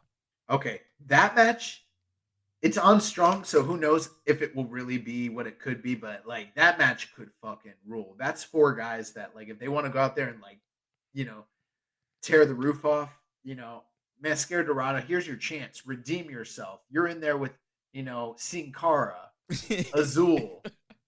Yeah, I don't know about those guys, but I know Zane and Christian are two guys who always kill it on Strong, so they'll definitely carry the match if Mystico and Dorado want to be lazy. Nice. Well, that is going to do it for Strong coverage. Let's jump into the news here. So a couple of quick news items. As mentioned previously, Tomohiro Ishii and Eddie Kingston 2 at the All Out 0 Hour pre-show. Have they wrestled before? Yep, at Capital Collision. Oh, yeah, I forgot about that. I saw that match. Okay, that's cool. Nice. Also, NJPW. Oh, by the way, we are going to watch that at the movie theater again. Yeah. Yeah, so I'm bro, we need to go eat Chicago-style pizza before. Let's do it. All right. NJPW announced 2 more Japan shows that will allow cheering. The shows are on October 16th and November. Wait. We're not just having cheering from now on after September 5th? Nah. This is bullshit. Okay. Anyways, the shows are going to be on October 16th and November 2nd, and part of the recently announced Battle Autumn Tour. The October 16th show will be at 50% capacity with cheering allowed by all fans, while the November 2nd tour, show will have sections that will be socially distanced and also allow cheering. So I don't know if that's because different venues and prefectures have different rules at this time, or maybe they're testing out a few different possible scenarios for down the line. Yeah. I don't know. This week, the Wrestle Kingdom 17 logo was revealed. I'm pretty sure we tweeted that out, right? I think so. Yeah, so it's out there. You can find it. What do you think about it? Yeah, it just looked like a shield with some flames, I like flames and shields. Yeah, I thought it looked pretty cool. House of the Dragon. NJPW Strong has announced that Minoru Suzuki will be on the Strong Showdown on Sunday, October 16th from Vermont and Hollywood. Along with that, he will also be working for Defy on October 29th. So be on the lookout for Suzuki excursion matches. They're all the same. Yeah, he's like, oh, I heard Ospreay is the only contender. I'm going to turn up at Defy. He's not. Also, Katsuyori Shibata will be doing meet and greet on October 8th in San Francisco. West Coast Pro announced today that Shibata will be doing a rare US meet and greet at their 4-year anniversary show, Ride the Lightning. FTR was announced also for New Japan's Royal Quest 2. One has to assume that there's a high likelihood they wind up having the match with the Aussie Open during that tour, I'm assuming. Yeah. This week on Access, Jonah versus Okada and ELP versus Juice Robinson from the G1 will be aired on Access. If you haven't caught those matches, check that out. Aussie Open had an interview on NJPW1972.com that was definitely worth checking out. Seen quite a few tweets and excerpts from that interview. Some pretty good stuff there. And then kind of in a somber, sad note, Antonio Inoki made a appearance on national television in Japan for some sort of game/talk show. I wasn't quite clear on that, but he was wheelchair bound, extremely frail, and looked to be in pretty poor health. He looked worse than even the video message that he'd sent in to New Japan a couple months back at the early start of the year. So I don't know. Hopefully, his health improves over the span of his lifetime. But people in Japan were pretty shocked to see his lowly state, and I don't know. It seems that it wouldn't be impossible to think that maybe we might need to be preparing for an Inoki tribute show down the line here for Keeping It Strong Style. Yeah, it's always pretty sad when you see guys like that. I mean, I think back to like Lex Luger, like seeing him like in a wheelchair and kind of in that the shriveled body compared to how you normally see them. So yeah, it's pretty sad to see where Inoki's at right now. And yeah, I mean, like you mentioned, tribute show is probably going to be down the line pretty soon. So that is going to do it for the news. Let's jump into the mailbag. We got quite a few questions here. Before we do that, there was some more matches just announced for the Autumn Action Tour for Strong in Las Vegas. Nobody cares about it. Shota Umino will be taking on QT Marshall, so that match is official. Ren Narita will be facing Rock Hard Juice Robinson. The Trust Buster himself, Arya Davari, taking on Kevin Blackwood. And then Kevin Knight will be taking on somebody named Chi Cabrera. So, is that a dude or a chick? It's a guy. All right. we're not doing any intergender in New Japan. Yeah. All right, let's do these questions here. So first from Rambone Slam Pig, any thoughts on the rumors that Jonah may be heading back to WWE? I know they have lost bigger stars in the past, but it seems like a shame to push him with a big win over Okada just to lose him shortly after. Should NJPW look at a different contract structure? Well, I mean, that would basically assume that we all have an understanding of what his deal with New Japan is, if there even is a deal. And as far as I can tell, no one seems to actually have an in-depth understanding of where his what his contract status is currently. And if anyone does know, they're not really saying publicly. So it's hard to say if he's even eligible to go or not. And I think it is highly possible he could be, but I don't know. I mean, do you think he signed to a short-term deal, Jeremy? I mean, what do you think here?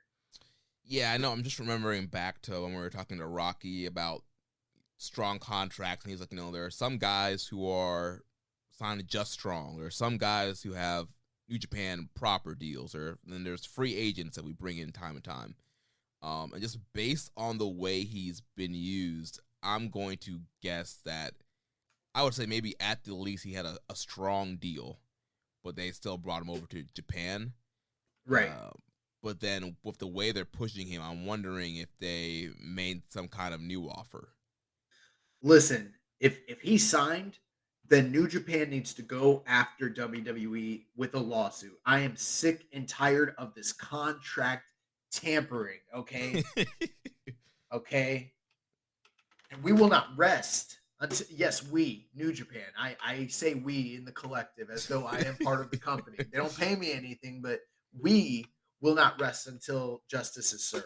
So, I'm tired of this. Sick and tired of it. Tony Khan had to deal with it. Now me and Jeremy have to deal with it. It's just too much. And, I was listening to One Nation Radio today, and Rich was saying, he would not have had Okada lose to Jonah just with the off chance that, he's not a New Japan guy. He can easily go back to WWE.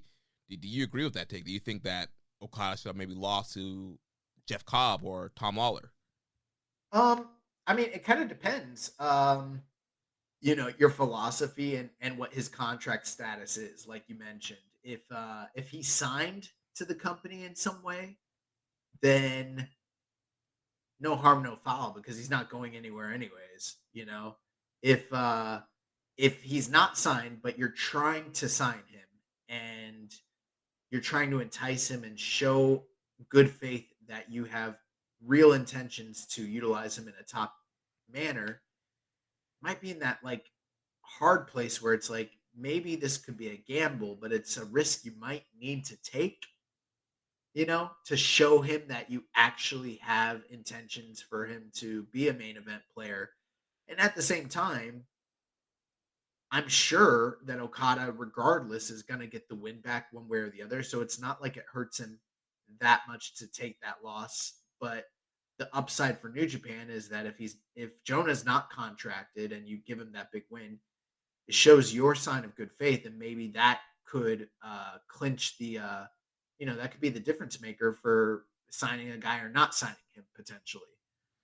But if you did want to be ultra conservative and you're like, this guy's not signed to us, we don't know if he's gonna sign, and you treat him like more like let's look at how New Japan kind of treated, like, let's say Jeff Cobb early on. How many times did Jeff Cobb get put in high profile spots and lose in major matches to guys that were perceived as quote unquote bigger stars in New Japan?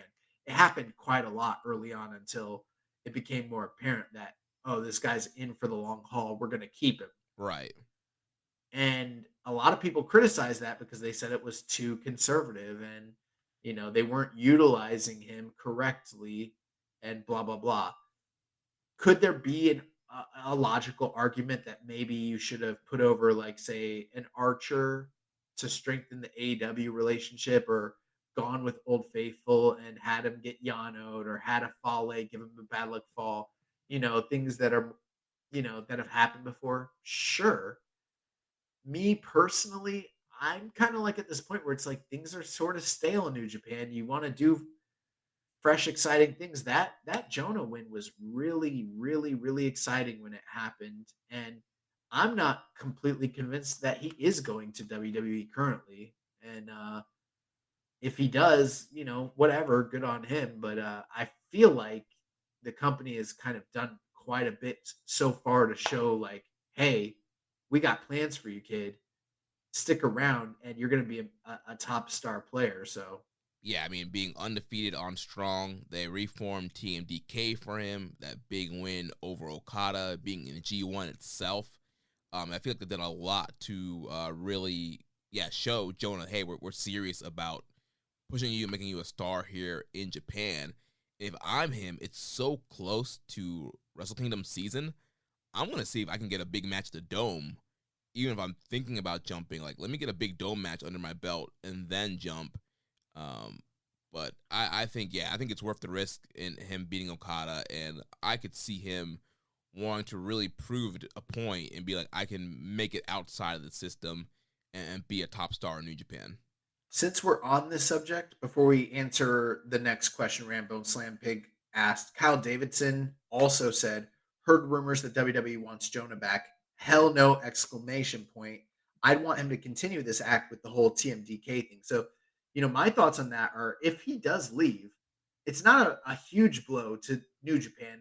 They'd probably be fine, but that'd be a huge blow to TMDK. They're like dead in the water without Jonah, as far as I can tell, unless they do some quick, fast thinking and shift things around. And because right now, as good as Shane Haste and Mikey Nichols and Bad Dude Tito are, there's not that like magnetic centerpiece for that unit the way Jonah is. And also, Jonah's pretty good on the mic from what we've heard. You'd kind of need to interchange that with somebody, I don't know, Slex or something. But I feel like Jonah is the glue that's holding that group together. If he's gone, then man, those three guys, I would be like a little nervous for their prospects. I don't know, man. Bad Dude Tito is making some serious climbs here, and I think you could elevate him if Jonah leaves. To be the leader of a unit in New Japan? Yeah, why not? All right, okay. let's see how well that's working out for Bateman. Oh, man. So Rambone's other question, he says, with all the lower card NJPW guys getting title shots and other promotions, if there were no restrictions whatsoever, who would you most want to see win gold, what title, and where? Huh. That is a pretty open-ended and unique question. So I think I will need some help from you, Jeremy. This past weekend, the NWA held their 74th anniversary in the historic St. Louis, ballroom, whatever, the wrestling at the Chase. And those freaking bastards from CYN came in and they sullied the name of the NWA, Paul Bosch and, all the history, Harley Race and Ric Flair and, Bob Geigel and all the history that exists there with Luthez and all those guys. And, Adam Scher and his group of cronies had to come in and ruin it. And they've sullied and tainted and tarnished the name that is NWA. So I feel like we need to reestablish the NWA brand. The champion is Trevor Murdoch, I believe.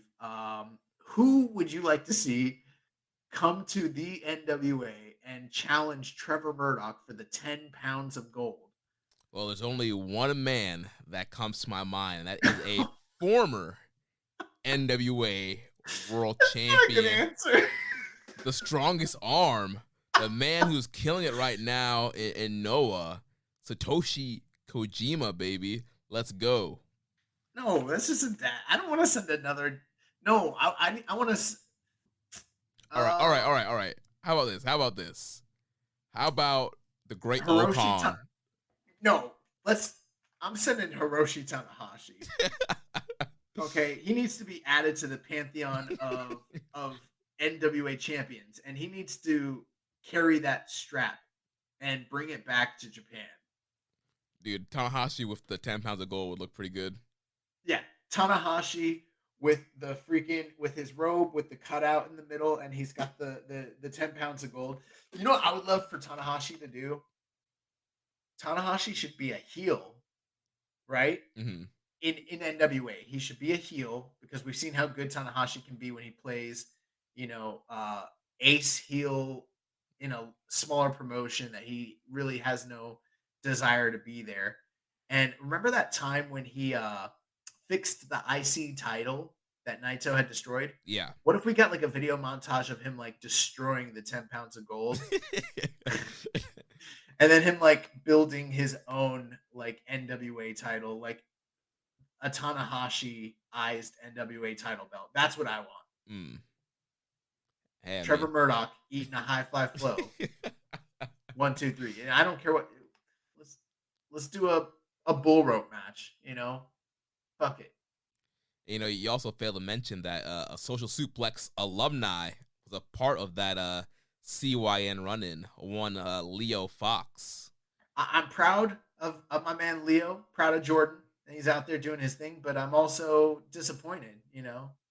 I taught him better. I taught him to respect the past. He's come in and he's tarnished. I mean, think about it. Like from Harley Race to these lowly states. I mean, I just don't get it. I think I'd like to see somebody win the All Atlantic title. Trying to think who would be probably the best person. Well, they got to wrestle Pac. Yeah. I don't know. What about like somebody like Hiromu or Kushida? Those are good. You know, Tomohiro Ishii never did get that title shot. Oh, that's true. Yeah, Big Tom. Yeah. I don't know what a Tom Pac match looks like. I'm pretty sure it's great. Probably. You know what? Oh my God. That's what needs to happen. What?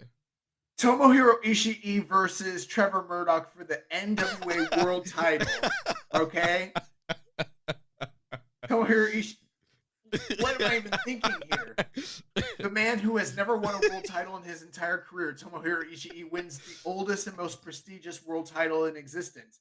That is what needs to happen. That's my answer. Fuck all that A shit. I ride with Tom.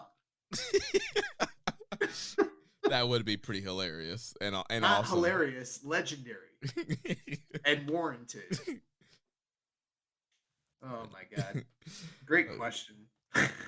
So next set of questions here from Les Commission 7252. Will you guys be watching the Chaos YTR special that will be broadcasting on New Japan World? It seems like it'll be much fun, especially for the first time I get to look at Smiley Ishii. I saw that they were going glamping or something. I don't really understand. I never know what's going on with them and the shit they do with those DVDs and the specials. I don't speak Japanese, so no, I probably won't be watching it. Yeah, I will not be watching the YTR special. Also, I made a small post where I thought that the BOSJ was better than this year's G1. I don't want to say many, but a few people agreed. I get that the G1 had a rocky beginning, but was built up halfway with great shows, but I didn't feel like the G1 that us fans are usually hyped for every year. The BOSJ was amazing with outsiders from other promotions, freshly made matchups, and unpredictable wins and upsets. What do you guys think? I think it's give or take. I think there is something to that notion, and you bring up some great points that are very valid. As far as a match quality standpoint, I think that the Best of Super Juniors was better from an overall qualitative standpoint. Like on average, it was much better than the G1 was across the board, but it never peaked as high as the multiple peaks that the G1 had. The G1 definitely had a multitude of matches that outperformed, the high-end matches in the Super Juniors. But by and large, Super Juniors, like almost every night, like if you had to ask me which shows I would rather watch, I'd rather go back and watch the Super Junior shows because they just tended to be more consistently high quality. Yeah, like if you look at probably the average star ratings, they were very consistently like in that 3 3/4 range, like pretty much most nights. Yeah. The other thing too is like he mentioned, there was a lot of outsiders. There were some kind of cool inclusions in the G1, especially with the expanded field, but like there wasn't like that international feel. We didn't have people from Impact. We didn't have people. Well, we did have some people we had people from Strong and AEW, which was cool, but like we didn't have people from Mexico. We didn't have people from Impact and GLATE and everything like that. And there was a time where it felt like we might be getting All Japan guys, GLATE guys, Impact guys, and all that. So in the G1, and it didn't happen. So yeah, that kind of part was sort of missing. But yeah, I mean, I don't know. Yeah, I think Super Juniors had a better flow, sticking with the 2-block format.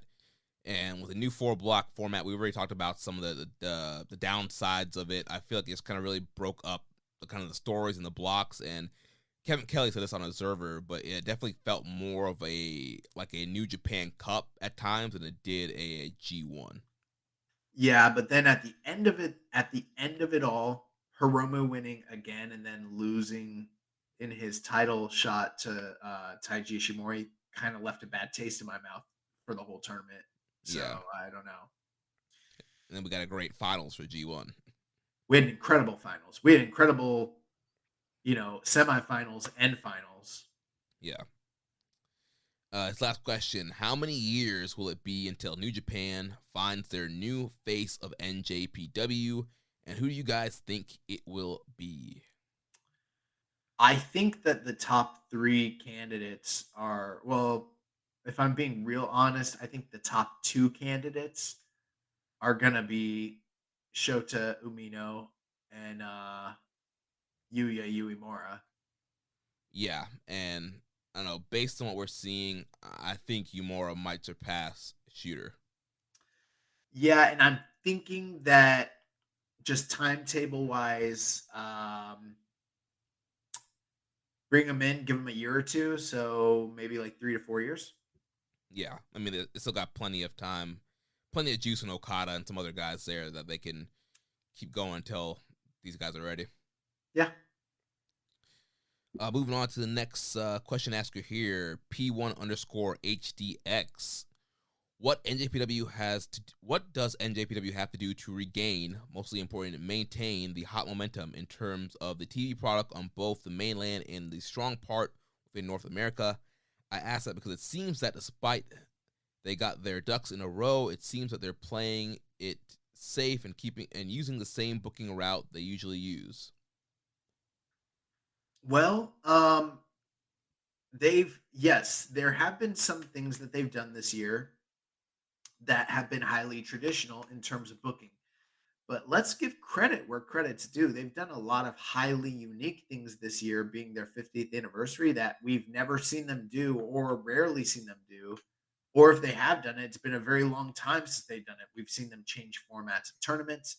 We've seen them bring in outsiders from other promotions, do interpromotional shows, introduce new titles.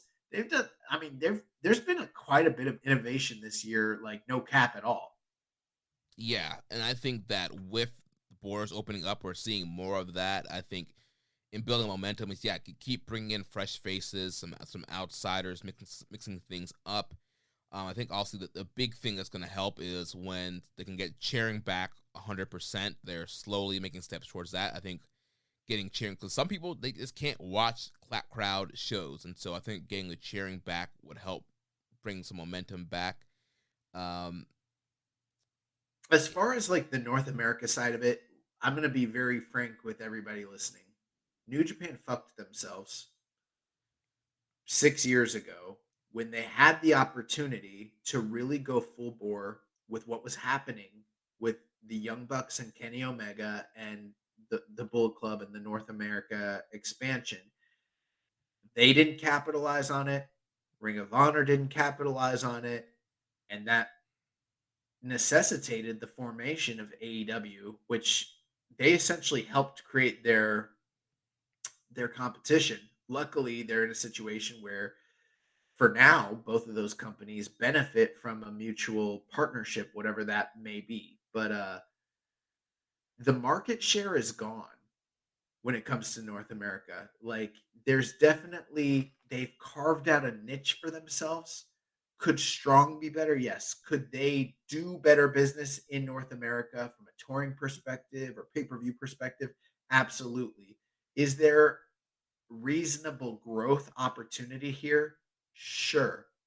But are they ever going to be on national network television competing with AEW and WWE?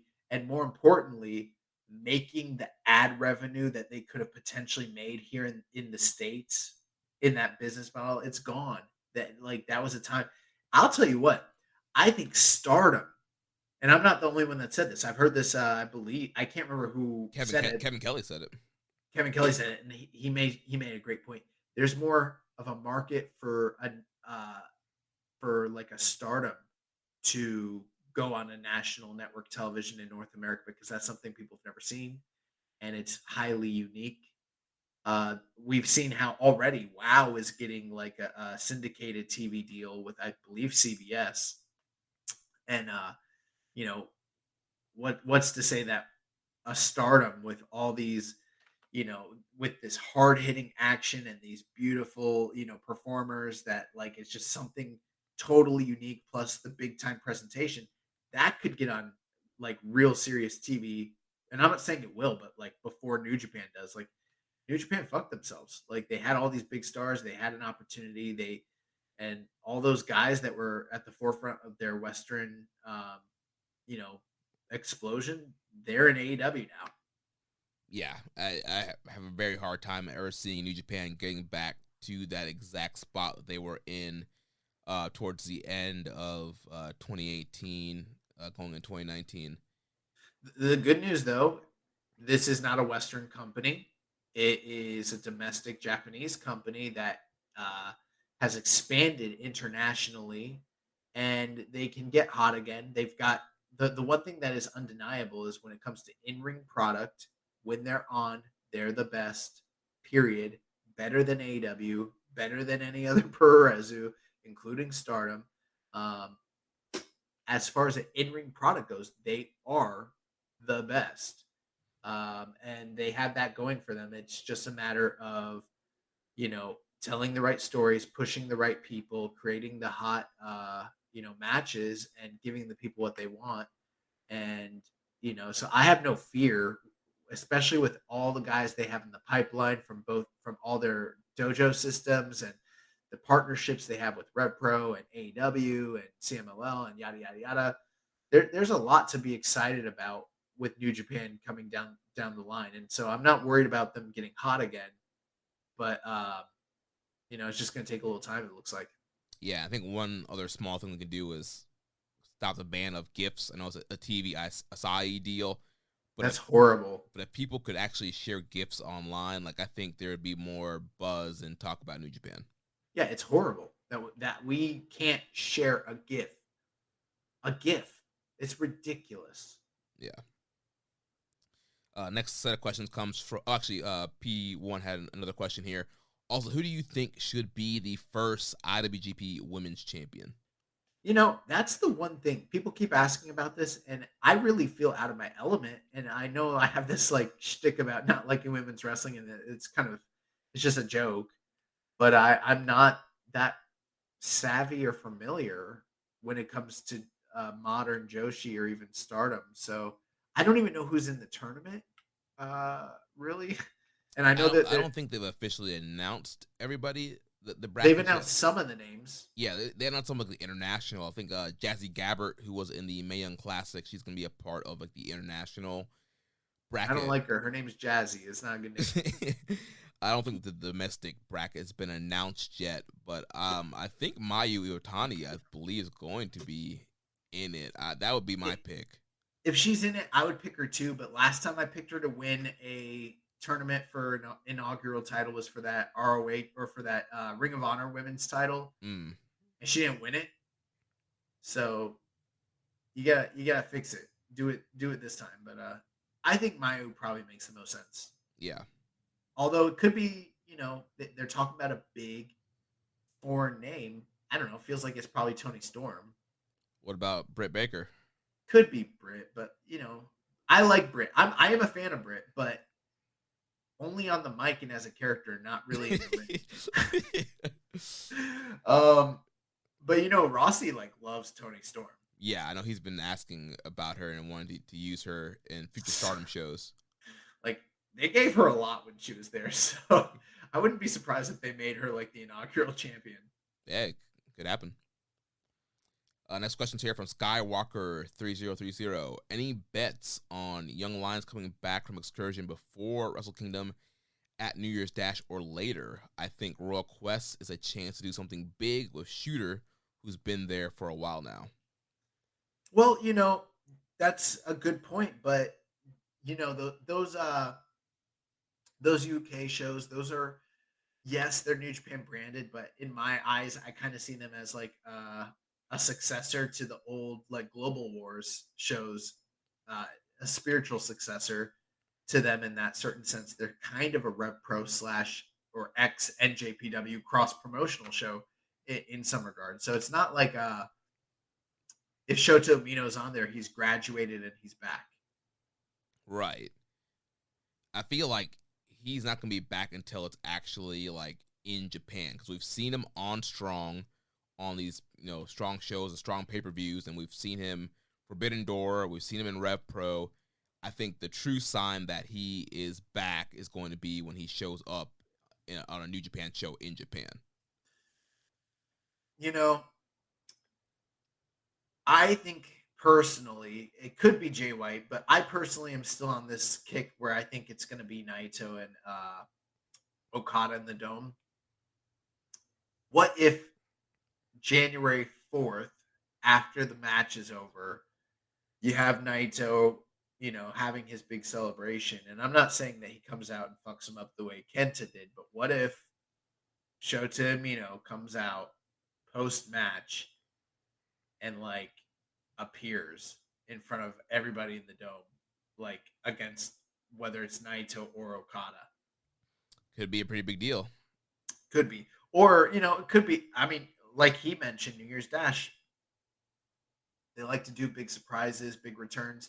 It's been a long time since those New Year's Dashes felt that way. We haven't, last year they didn't even do one. And the past couple of years, we haven't had those wow, exciting moments. And I feel like that's another sign of New Japan, getting back to healthy New Japan, where cool, fun, fresh, exciting things are happening at New Year's Dash.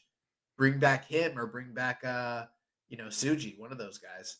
Yeah, I think Ren Narita could be a potential, because he had a Wrestle Kingdom match last year against Shibata, so I think he's probably right on the cusp of being ready to return.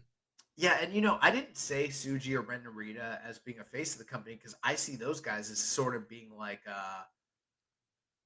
the foils to your Uminos and your Yamuras, in terms of I think they're going to be big stars and be utilized as top players, but they're not going to be the face, I don't think. Maybe they'll be dark aces. Maybe. Yeah. Also asked, where is this ZSJ Lawler feud going? Just Royal Quest in the Stardom show or beyond? What would you like to see Okada do at the big Stardom show? Also for fun, guesses on who the big famous international name Stardom is teasing to be in the tournament. I'm seeing some funny ones. I think the ZSJ Lawler thing is just two guys that want to work against one another. They're doing the whole Boy George Ichiban versus George Michael Ichiban thing, and that's funny, but I don't see it going further than just that. I think it's sort of like a self-contained tag team, little mini feud. Yeah, I haven't seen Lawler being announced for Royal Quest, so I don't think they're doing anything there to build that feud up, unless that got announced sometime recently and we missed it. Maybe he is, I don't know. Yeah. But you could do a singles match there, and then that builds to the tag match at a historic crossover. Are you a George Michael guy or Boy George guy? Neither. You don't like New Wave? And that's not really my genre. Bro, I fucking love New Wave. Oh, we're doing karaoke here in a couple weeks. I'm gonna bust out. I'm definitely busting out some sort of New Wave. I don't know what.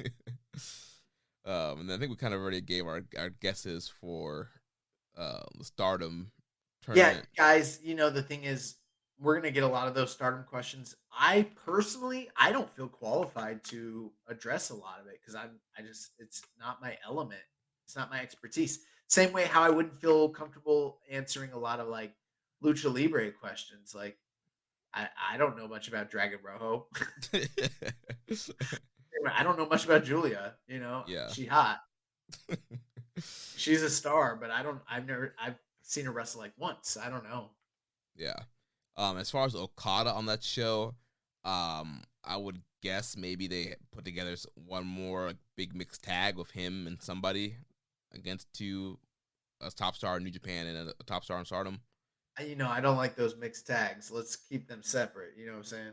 Or you can do another big non-briefcase / secretly a briefcase defense against somebody.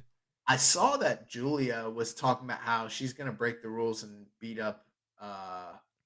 She's teaming with who? She's teaming with Sabre. Okay, she says she wants to hit Lawler in the face. She's like, it's stupid that we can't hit each other. I'm gonna break the rule. So, kind of like, remember when WWE did this, the mixed match challenge? Yeah. Yeah. And they were talking about how like Braun Strowman was gonna fuck Alexa Bliss. But yeah, they were doing some interesting things in They their were doing match. some interesting stuff there. They were like, they were a couple, but they weren't a couple, and there's all this sexual tension, and it was funny because they were big and small, but like they were faces in mixed match challenge, but then on the regular show they weren't faces, and nothing that was happening in this little YouTube world had any bearing whatsoever in the greater overall WWE universe. It was weird. Yeah, it was really weird. That Facebook watch they were trying to get over. Facebook watch. They were trying to, yeah. Oh my god. Next question's here from Raising Falcons. He says, I once said Okada only loses G1s when he's champion. Now that he's won another one, my statement gets more truthful each year. Only losing 2 G1s while not being champion in 11 years is pretty wild. How likely is that he's going to win next year's G1 as well? Well, it's pretty likely. Considering how Gato likes to do these fucking storylines where tournament winners win multiple years in a row to establish their like credibility and dominance and year over year, and also like I feel like if he does it again, it kind of eliminates some of that Ibushi stuff that they did, kind of X's that out. Similar to like, remember when Rey Mysterio had to go a little bit longer than Benoit in the Royal Rumble? Yeah. Kind of need to wipe that slate clean. Plus, that would put him tied all time to Chono for G1 wins, which you know they got to do that eventually too. So I'm not saying he's going to win, but like they're never going to do him winning 3 years in a row ever. They're never going to get the chance to do that again. So if they plan to do it, next year is the year. I don't know. They did it with Roppongi 3K. They've done, multiple with Hiromu, and remember all the time Sonata and Evil won World Tag League. Like, it's just Gato loves this shit, so he might just have Okada win again next year. Yeah, especially because I think they definitely want him to tie that Chono record. Get ready for him to win next year as champion. so he can do the same thing as Kensuke Sasaki and Great Muta. Like that would be threefold. That would be him like wiping out freaking Ibushi, matching his predecessors from years gone by, and tying Chono all at the same time. Like that would be like the ultimate tip of the cap to Okada. So like, I'm not saying it's gonna happen, but like it's not that unlikely. Yeah, I could definitely see it happening just based off the recent booking patterns. I'll tell you this though: if someone earlier we had the question, what can New Japan do to make shit hot again? How about not put Okada over for a third time in a row? That might be a good start. Yeah, because I think especially Western fans are tired of seeing Okada in the main event scene. So yeah, I think if Okada were to win again next year, that we would not have very happy, at least Western fans. So moving on to the next question here. It says, would you revert the G1 into only being a prize and not awarding a title match? This would allow a more wider selection of possible winners as it separates the Tokyo Dome main event from the tournament. Well, that's a great question, but it's not quite factual. The winner of the G1 did not historically get a January 4th title shot every year. Although it's not like that only started in 2012 or 2013, whenever, the modern era started. There were several occurrences of the G1 winner getting their title shot on the annual January 4th Tokyo Dome show. That did happen. There's a historical precedence there. But by and large, almost, in fact, I put out a tweet concerning this issue not too long ago. almost every single winner of the G1 previous got an IWGP title shot. There were a few there were a few what's the word I'm looking for? Few people. Exclusions. Yeah. Yeah. Like I said earlier, Muto won the tournament as champion, so he's not going to get a title shot. He was already champion. Same thing with Kensuke Sasaki. In 1992, that was a single elimination tournament for the NWA title, and the winner was Chono. So that was a little different. He didn't get an IWGP title shot because he won the NWA title. And I think in 93, Fujinami won, and he did not get an IWGP title shot. He did eventually, but it was so far away that it's hard to argue that it was in any way connected to his his rest or his G1 win. Yeah. But aside from that, almost every single G1 winner who wasn't champion won the G1 and then subsequently got a title shot, whether it was a few days later or months later, they all did. So it's never been just a prize. I mean, if you win the G1, yes, it's this major accomplishment. Yes, it's this historical thing, but that puts you near the level of the champion. So why wouldn't you be challenging the champion for the title after winning the G1? So that's not a thing. And I feel like some fans think prior to 2013 that was a thing, that they didn't get a title shot. They did. It just wasn't always on January 4th. Right. And like you mentioned, like if you're winning a tournament the champion was in, it kind of looks like you are better than the champion. So yeah, why wouldn't you want to face the champion, especially in the rare instances where the winner beat the champion in the block previously? Like, you already beat the champion, you definitely should get a title shot. So yeah, I mean, I like the idea of the winner being like, all right, I'm the best wrestler in New Japan, I should get a title shot. Yeah, and I mean, he mentioned here, he said, if they did this, if it was just a prize and not awarding them a title match, it would allow for a wider selection of possible winners as it separates the Tokyo Dome main event from the tournament. Well, let's be clear. Do I think that there is a possibility that there might be a benefit to having the winner get their title shot earlier than January 4th? I think there is a possibility that could sometimes be warranted if there was the right story and stage set for that to be good for business and the principles involved. Sure, why not? But some of what this question seems to imply is that, like, you could win the G1 and not get a title shot. And that doesn't make any kind of like logical sense. You know what I mean? Yeah, and I feel like it turns into like, all right, everybody gets a G1 now. Like, anybody could win it because you're not getting, nothing important is going to happen afterwards. Right. Well, the thing is like, typically someone who wins the G1 that's not the champion, they're getting a major, massive push that qualifies them for a title shot. I'd be fine. Like, we were at the freaking G1 press conference back in Dallas, where Zack Sabre Jr. first like posited the idea that he didn't want to wrestle for the title if he won in the Tokyo Dome. He'd rather challenge for it in the UK when they were doing the shows over there. Who knows? What if someone like, let's say hypothetically, what if him or Will Ospreay, who is from the UK, won the G1, and instead of challenging for the title in say Tokyo Dome, what if they did like a big Wembley show prior to that a few months earlier? Right. That's a situation where I think that would be like, okay, that's historic.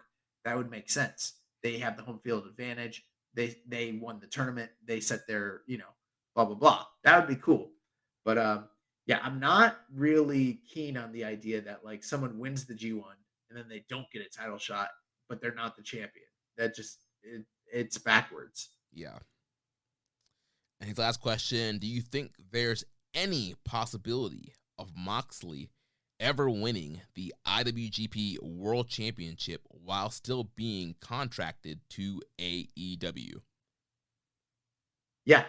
I think if anybody from AEW had a high likelihood of achieving that goal, it is John Moxley. More so, I'd say more so than anybody on that roster, including Hangman Adam Page, Kenny Omega, Chris Jericho, all of them.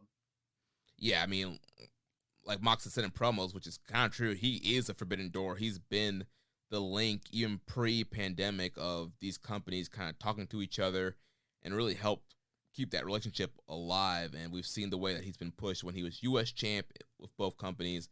I definitely think they would put the world title on him and still have him be a part of AEW. Yeah, I agree. Next question here from RP_Rogue515.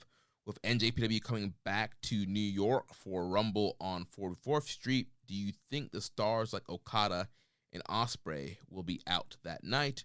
Or will they stick with the guys on Strong like Rosser and Romero?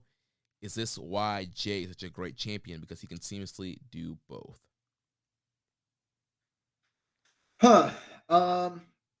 I mean, I would assume that there's a good chance that Ospreay and Okada show up on that show. Yeah, I'm trying to think. I mean, also we know we have the Declaration of Power. Is it a Strong taping or is it a pay-per-view? I thought it was a pay-per-view. Yeah, it's pay-per-view. I mean, I don't see why they couldn't have one or both of those guys, especially since when is that? It's in November? It's in October, I believe. I mean, it's a pay-per-view, it's in New York. They're going to need big names to really realistically sell the pay-per-view. So I don't know. Yeah, let me see. Let me double check that date. So the Declaration of Power show, that's Monday, October 10th. Let's see when this pay-per-view is. So the pay-per-view is October 28th. So yeah, there's plenty of time to get some of the heavyweights over. Yeah, and I mean, I don't know specifically who, but they have never done one of those more recent New Japan pay-per-views on Fight TV, like over the past year that didn't involve domestic major stars. Now, they don't like load them up in the way that some of the other like Access TV era specials were, but they always have an Ishii, a Jay White, an Okada, a Suzuki, an Ospreay, a Mox, Tanahashi, somebody. There's going to be big names on that show for sure. Definitely, yeah. I think they got to capitalize. I know it's not the biggest crowd, but they did sell out very fast. I think it's going to be a hot crowd. And so I think they need to bring some main New Japan guys to that show. Plus, they're going to have Stardom girls on there, too. So it's going to be a pretty big show. Yeah. Next question from front of the show. Chris Samsa says, how long until we all go back to that Korean barbecue spot in L.A. together? I think that this is a highly, highly suspect question. Chris Samsa, out of the blue, is asking us about Korean barbecue in Los Angeles. Like, maybe he's just really hankering for for what I would call one of the best meals of my life. Yeah, that was incredible. If you guys have ever go to LA, go to Parks BBQ in China or in Koreatown. Incredible. But like, is this dude doing a bit? Is he trying to tell us something is on the horizon when it comes to LA? I mean, if there was someone that could give us a little bit of a taste, Chris might be the dude, but I don't know. I hit him up and I was like, yo, what's the deal? He claims he's not hinting at anything. He claims he just wants some barbecue, but he's a pretty mischievous fellow. So I don't know if I can really trust him. But I'm always down for Korean barbecue. I don't know when the next time we'll be going to LA is, but we'll figure it out. Next question from the Dark Soldier. It says, Killer Cross only had 2 matches in NJPW and went back to WWE. What a fucking young boy. Am I right? Yeah. Just like all the other famous young boys that got signed directly to WWE after 2 matches in New Japan. Fuck all those young boys. He had some other questions too that just So a regular Kenzo Suzuki over here. He had some other questions that just came in. He says, do you think the reason why Okada has been booked so strong this year is not only because of the 50-year anniversary, but only because they might pull a Rainmaker shock on Okada in the new beginning of 2023? Maybe with a returning Shota Umino, for example, to beat him to start the seeds of a new ace, and 2022 was their chance to give Okada his last run as the one and only ace. I know it's crazy to think this, but it's just a theory, a wrestling theory. There's a lot of people that are calling for this, and I think that with how prolific the Rainmaker shock was when Tanahashi was on top and everything like that, there might be some sort of story you could tell there. That's definitely a thing. But I am a little hesitant that we fall into repetitive cycles and the trap of just rehashing old plot lines and storylines that have already been told within, especially within this company with the same guys and everything like that. But I wouldn't be opposed to them presenting on the surface something that looks and harkens back to what that was, but ultimately develops and delves into its own unique story and its own completely contrasting different thing altogether. Like, am I going to complain if they bring back one of the young lions that have been on excursion and give him a major, massive push and try to usher in a new age? Hell no. I'm going to be excited.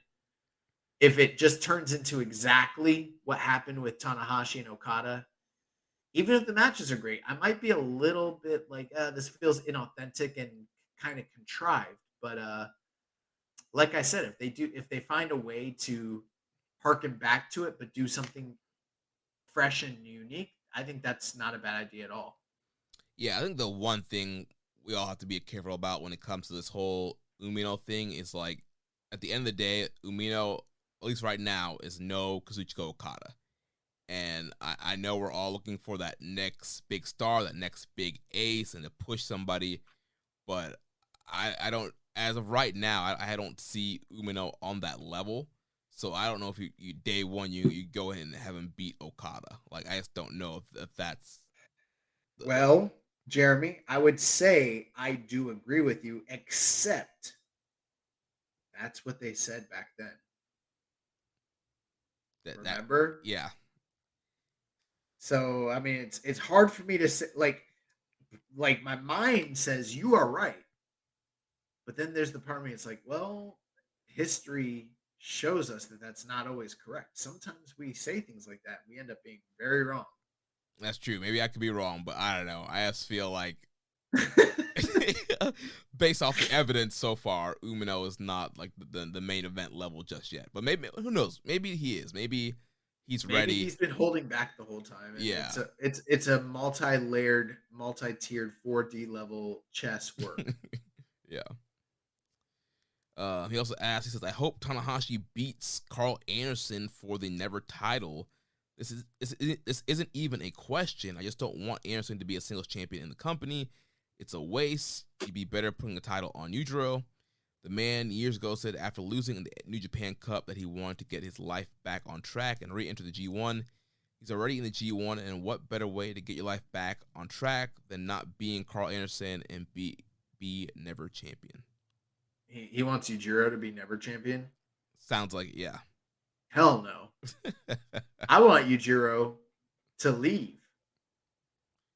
I want Bullet Club to leave New Japan. I am officially fucking done when it comes to Bullet Club. Bro, they have so many members, and there's no reason for it to exist anymore. I'm at the point where, like, I don't need Bullet Club in my life on any level. I'd rather just wear the nostalgia shirt and the shirt harken back to the golden era and not be like, because now when I wear a Bullet Club shirt, I'm a little embarrassed because I'm wearing something that signifies that I identify with what Bullet Club is today, and that's not the case. I like when it was good, you know, when Kenny was there.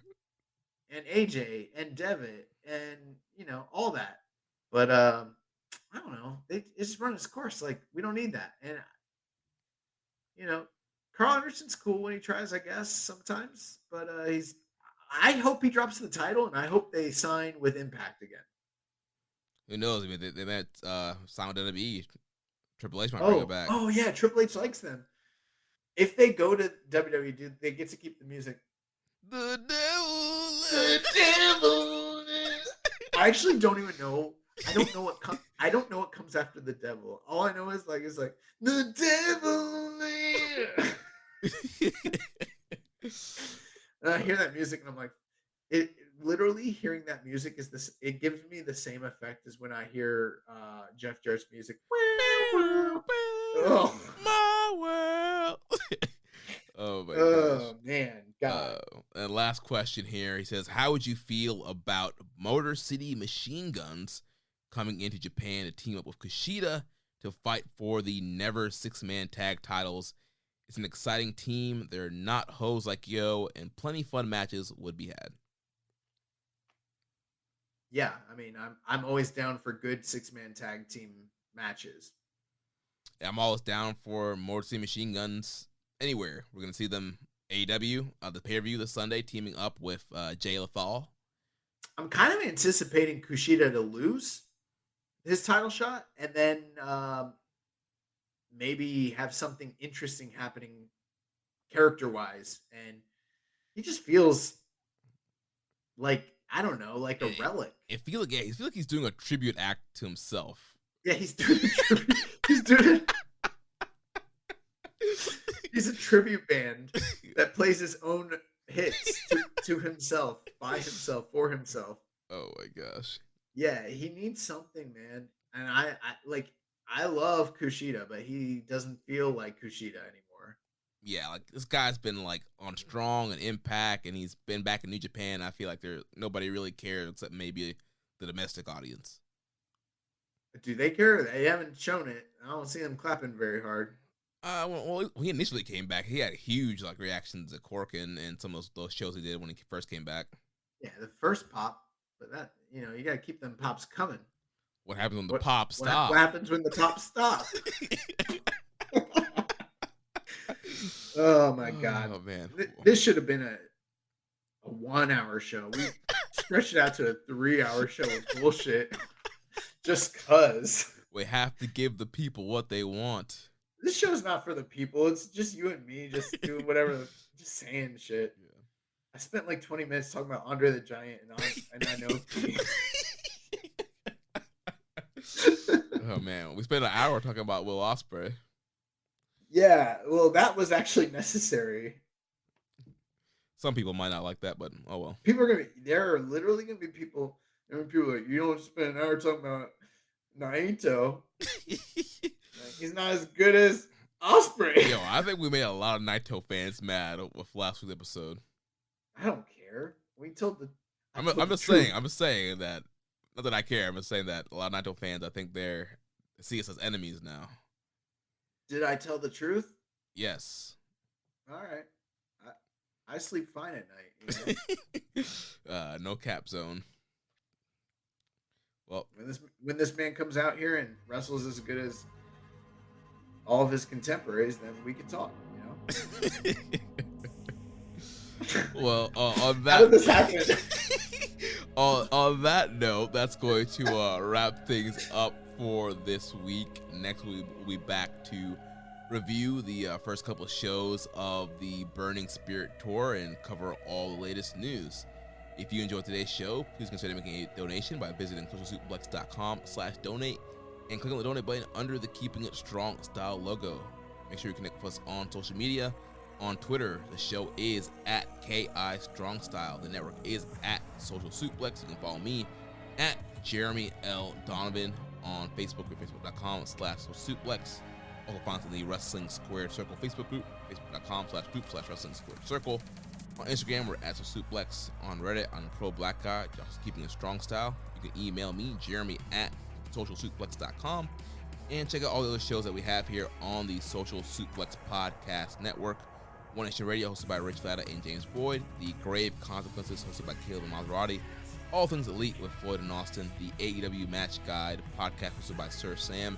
And the Great Match Generator, hosted by Danny Kukler. Don't forget to subscribe and leave a rating and review. And we Hold on. Real quick. One quick question. Yeah. Tanahashi, Okada, Shibata, Nakamura, Naito.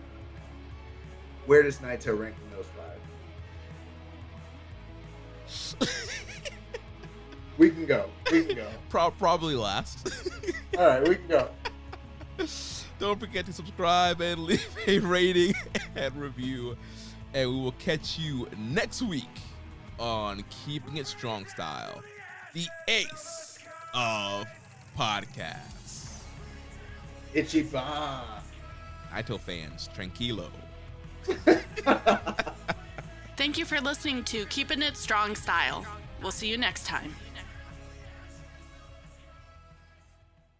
Progressive Snapshot can save you money based on how you drive and how much you drive. So the safer you drive, the more money you could save. Now, if you didn't hear that because you were yelling at another car while driving, let me say it again. You need to calm down. Yelling is just making everyone as stressed out as you are and letting them all know that you definitely aren't trying to save with Progressive Snapshot.